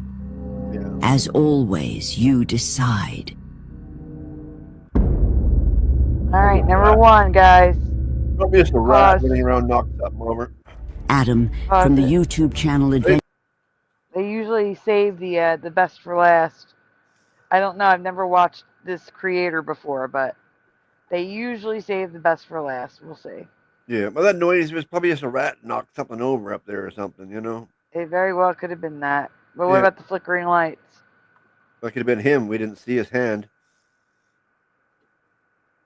He could have been flicking a light switch on and off. I'm so skeptical on everything. That's just me. Okay. Adventures usually shares videos about camping. He had never posted anything paranormal until he decided to camp in a forest rumored to be extremely haunted. After arriving, he parks his van and takes a walk into the dark woods. A little later, he stops to have some coffee. He sets the camera down, unknowingly capturing someone or something moving in the background. Wittard's White Hot Chocolate, the luxury version. I don't see anything moving. Alright, pause it. I see an arrow I didn't really think pointing this... at something that I see the arrow, yeah, but I don't see anything moving. I didn't see anything either. Try and make it brighter so we can see it. Let's like try that. yellow. Let's try yellow. Alright, here we go. The camera down, unknowingly capturing someone or something moving in the background. Wittard's White Hot Chocolate, the luxury version. Okay, I see it now. Yeah, very faint. I didn't really think this through. I should have got a saucepan with a lid. Did you see it? Yeah. Something white can be seen moving between the trees in the distance. Adam doesn't notice and keeps walking deeper into the woods. He hears strange sounds, but brushes them off as nothing to worry about. I mean, the last thing I want to do is stack it down a hill. There are a lot of noises in these woods, but at the same time, if I was in the woods on a normal night, I'd just think it's normal. It's only because I'm thinking I'm on a ghost hunt, so every little noise, I'm like, is that a ghost? But in all honesty, it's fine. It's frogs and pigeons. Pigeons! I love pigeons. The light on the top of my camera, I think it's going to die quite soon, so I'm only going to have my torch left. Right, I'm starting to get a little bit lost, I'm not going to lie. But I think I'm going to head back towards the way that I came because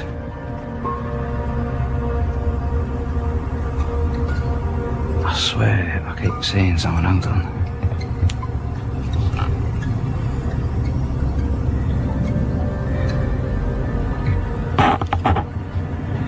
There's no one there. I swear there was.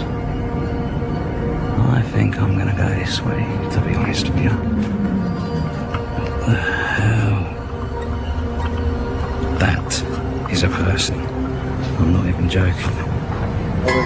What the f***? Oh no, that is a person. I can't see anything. Oh my god. Alright, let's see if it's a ghost Suddenly, or a person. a figure emerges from the shadows directly in front of Adam. He sees it and bolts, running for his life. I don't see a face. Let me change the filter.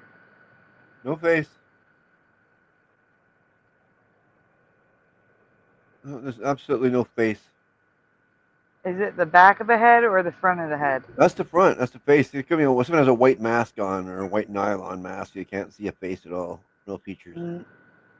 Yeah, that's no face. That is creepy. Okay. Yeah, someone's got a white sock over the head. And they're wearing black. I don't know. You can But still who see a face. or what did But it's Adam nylon see? sock. Share your thoughts in the comments.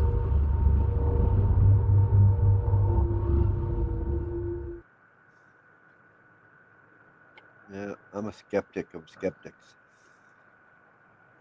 That was creepy. That was it. We're done. Yeah. Oh, let me get this off the screen. There we go. Look at Oh, Josh. you got a panty on your head. Yeah, exactly. I was going to say, it looks like he's got horns. I was going to say, I got horns. That one. It's grandma's nightmares again. It's just a different one.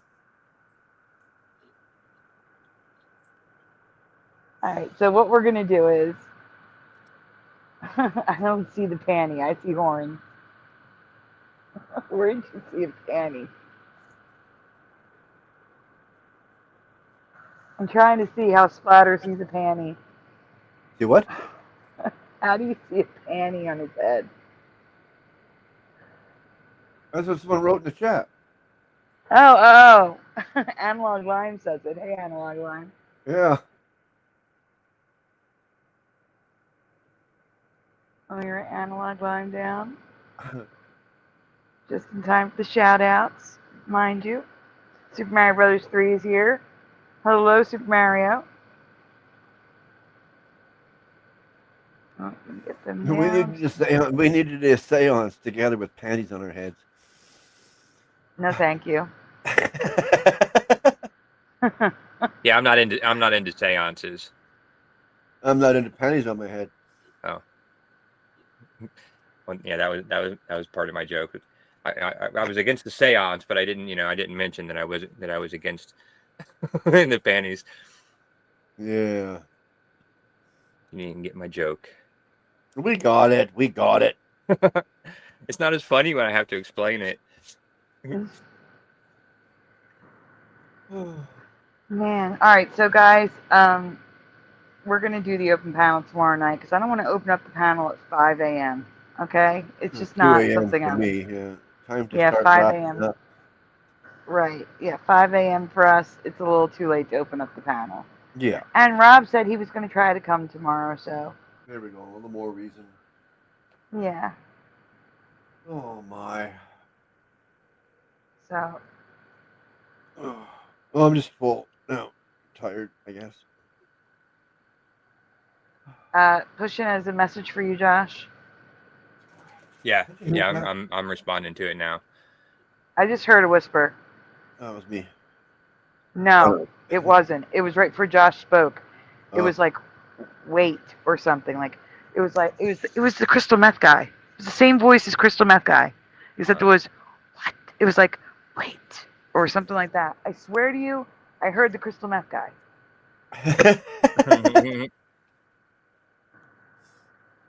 So please write down that timestamp and rewind it because it was right before Josh opened his mouth. Weird. I was going to say something, but I forgot. Yeah, Kieran's talking. Hi, Kieran. But yeah, that's cool. I'll get with her and reschedule it. Oh, that was a good movie. Did anyone else hear that whisper, the voice? Did anyone else hear it? Oh, I was actually saying something when you interrupted me with your voice hearing. Yeah, because we had to write down the timestamp. Well, I totally forgot what I was saying now, though. That's the problem. I hate that. Yeah, I do too. I do that all the time. Oh, I think I remember now. Yeah. Did you ever get like you feel like you're really hungry and you can eat like a lot, and then you start eating and you get full really quick? Yeah, Chinese food. Every time. Well, you order too much and then you realize you can't eat it. Yeah, No, the portions are just big. If I order Chinese food, it lasts me like 3 days. Because they give you so much food. Oh, well, that's a good thing then. Yeah. Well, me, I did that tonight. I got myself a whole chicken. It happened. The store lady happened to have a whole chicken for sale, and I grabbed it. That's a rare occasion. Yeah, and then no. I went and got my spaghetti with garlic toast, and I figured I'll eat them together. Oh, yeah, no. Yeah, it's a bit too much. But your question was, have you ever gotten food and started eating and it was like instantly full? Yeah. Yes, Chinese food. And then like an hour later, you're hungry again. Yeah. Yeah. It's probably going to be the same way with me right now, but that's okay. I'll be asleep by then. I hope. Okay. All right, well, before you do shout-outs, guys, please, again, before you leave, make sure you hit like on the stream. Subscribe if you haven't already. Ring that bell so you know when we go live, because, you know, we'll be here tomorrow night, but we may show up randomly during the week. Hebrow's probably going to have a Shifty Sunday, well, a Throwback Thursday on Thursday night. And, wow, Mandela is fast approaching. I got to get more work done. Yeah, also, if you can, please send donuts. It is dire when it comes to medication in the apps. All the apps expire at once except for StreamYard and Flickr because we have two benefactors who are kind enough to pay for a year. I think almost half the year is almost over. It's crazy. For StreamYard. StreamYard was done like 2 months before Flickr, I think, or a month before Flickr. I don't know. I think one's gonna expire for the other. Let me see. That's crazy. It didn't seem like 6 months ago that was somebody. No, I'm exaggerating. It's probably like 4 months, 4 or 5. I'm saying we're approaching 6 months. Yeah. We did not reach 6 months yet. Still, yeah, it still seems like just like 2 months ago. Mm-hmm. I feel myself aging. What? I said I feel myself aging. Oh. Big thank you again to Morgan for donuts tonight. And I think it's time for shout-outs. I'm just going to let this play a couple times. Yeah. Yes, it is. If you are here and haven't said hi, say hi if you want to be added to the shout-out list, because this is the time. Pushing's given trophies for Morgan. And I can't click on him. There we go. Except for you, Josh, you slacker. Except for me, what? I don't know. I'm just reading the chat. Oh. Jariah says, except for you, Josh, you slacker. Oh, I don't get a shout out because I got missed on the opening shout out. So yeah. I figured I might not get shout out all night tonight. No, you weren't long enough. You weren't here long enough to be shouted out. Well, no, you guys are getting separate shout outs. I didn't have Splatter in the shout out either. Oh, that's true. I guess I don't feel so bad then. Yeah, no.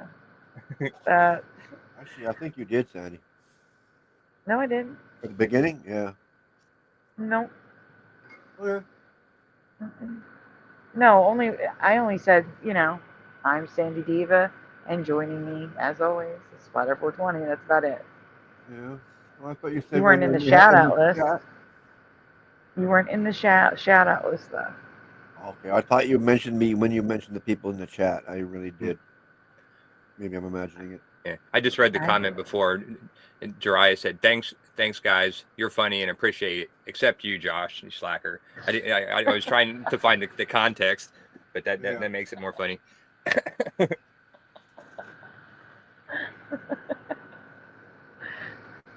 Okay.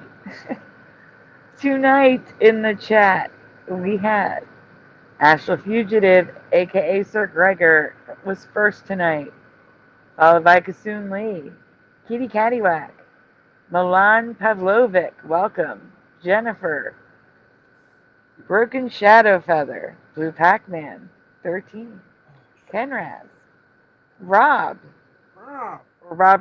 Humphrey, Okay, Wolfie, The Akinator, David aka Logan Freeman, Hellcat76, Surface Planet Radio, LJ, Adam for Christ, The Fourth Wiseman, Preliminal, Morgan Tristram, Super Dave, OA, Ben, Carrie Doyle, Anorexic Dyslexic, Night Drive I Watch Baywatch, Ken Rotman, Joe Monk, The Mind, Alexander Cameron, welcome, Quantum Effects, Mandanimal, I Want Tea, In the Studio, Pushin' Button 62, Mustard Seed of Faith, Mr. Super Sidewinder, Level Plane Productions, Christine Lynn, Granola Grin, Green Sleeves 20, Analog Line, Super Mario Brothers 3, and Flat 6.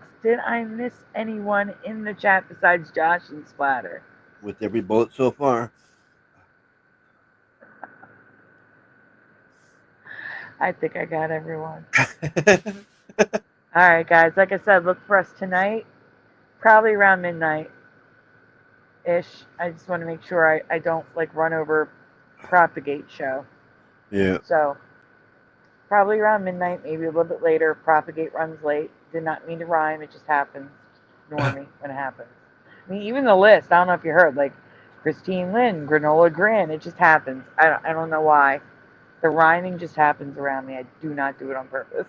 Yeah. All right, guys.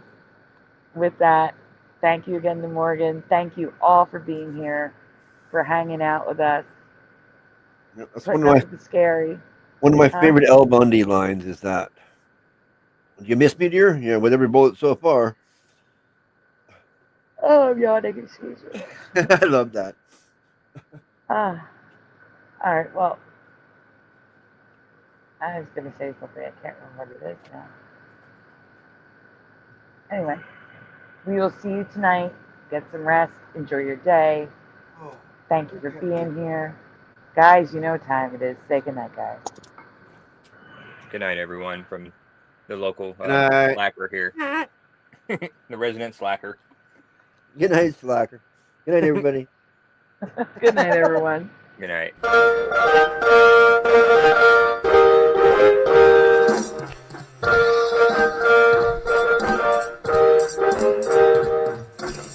Smash the two, smash the two, smash the two, smash the two.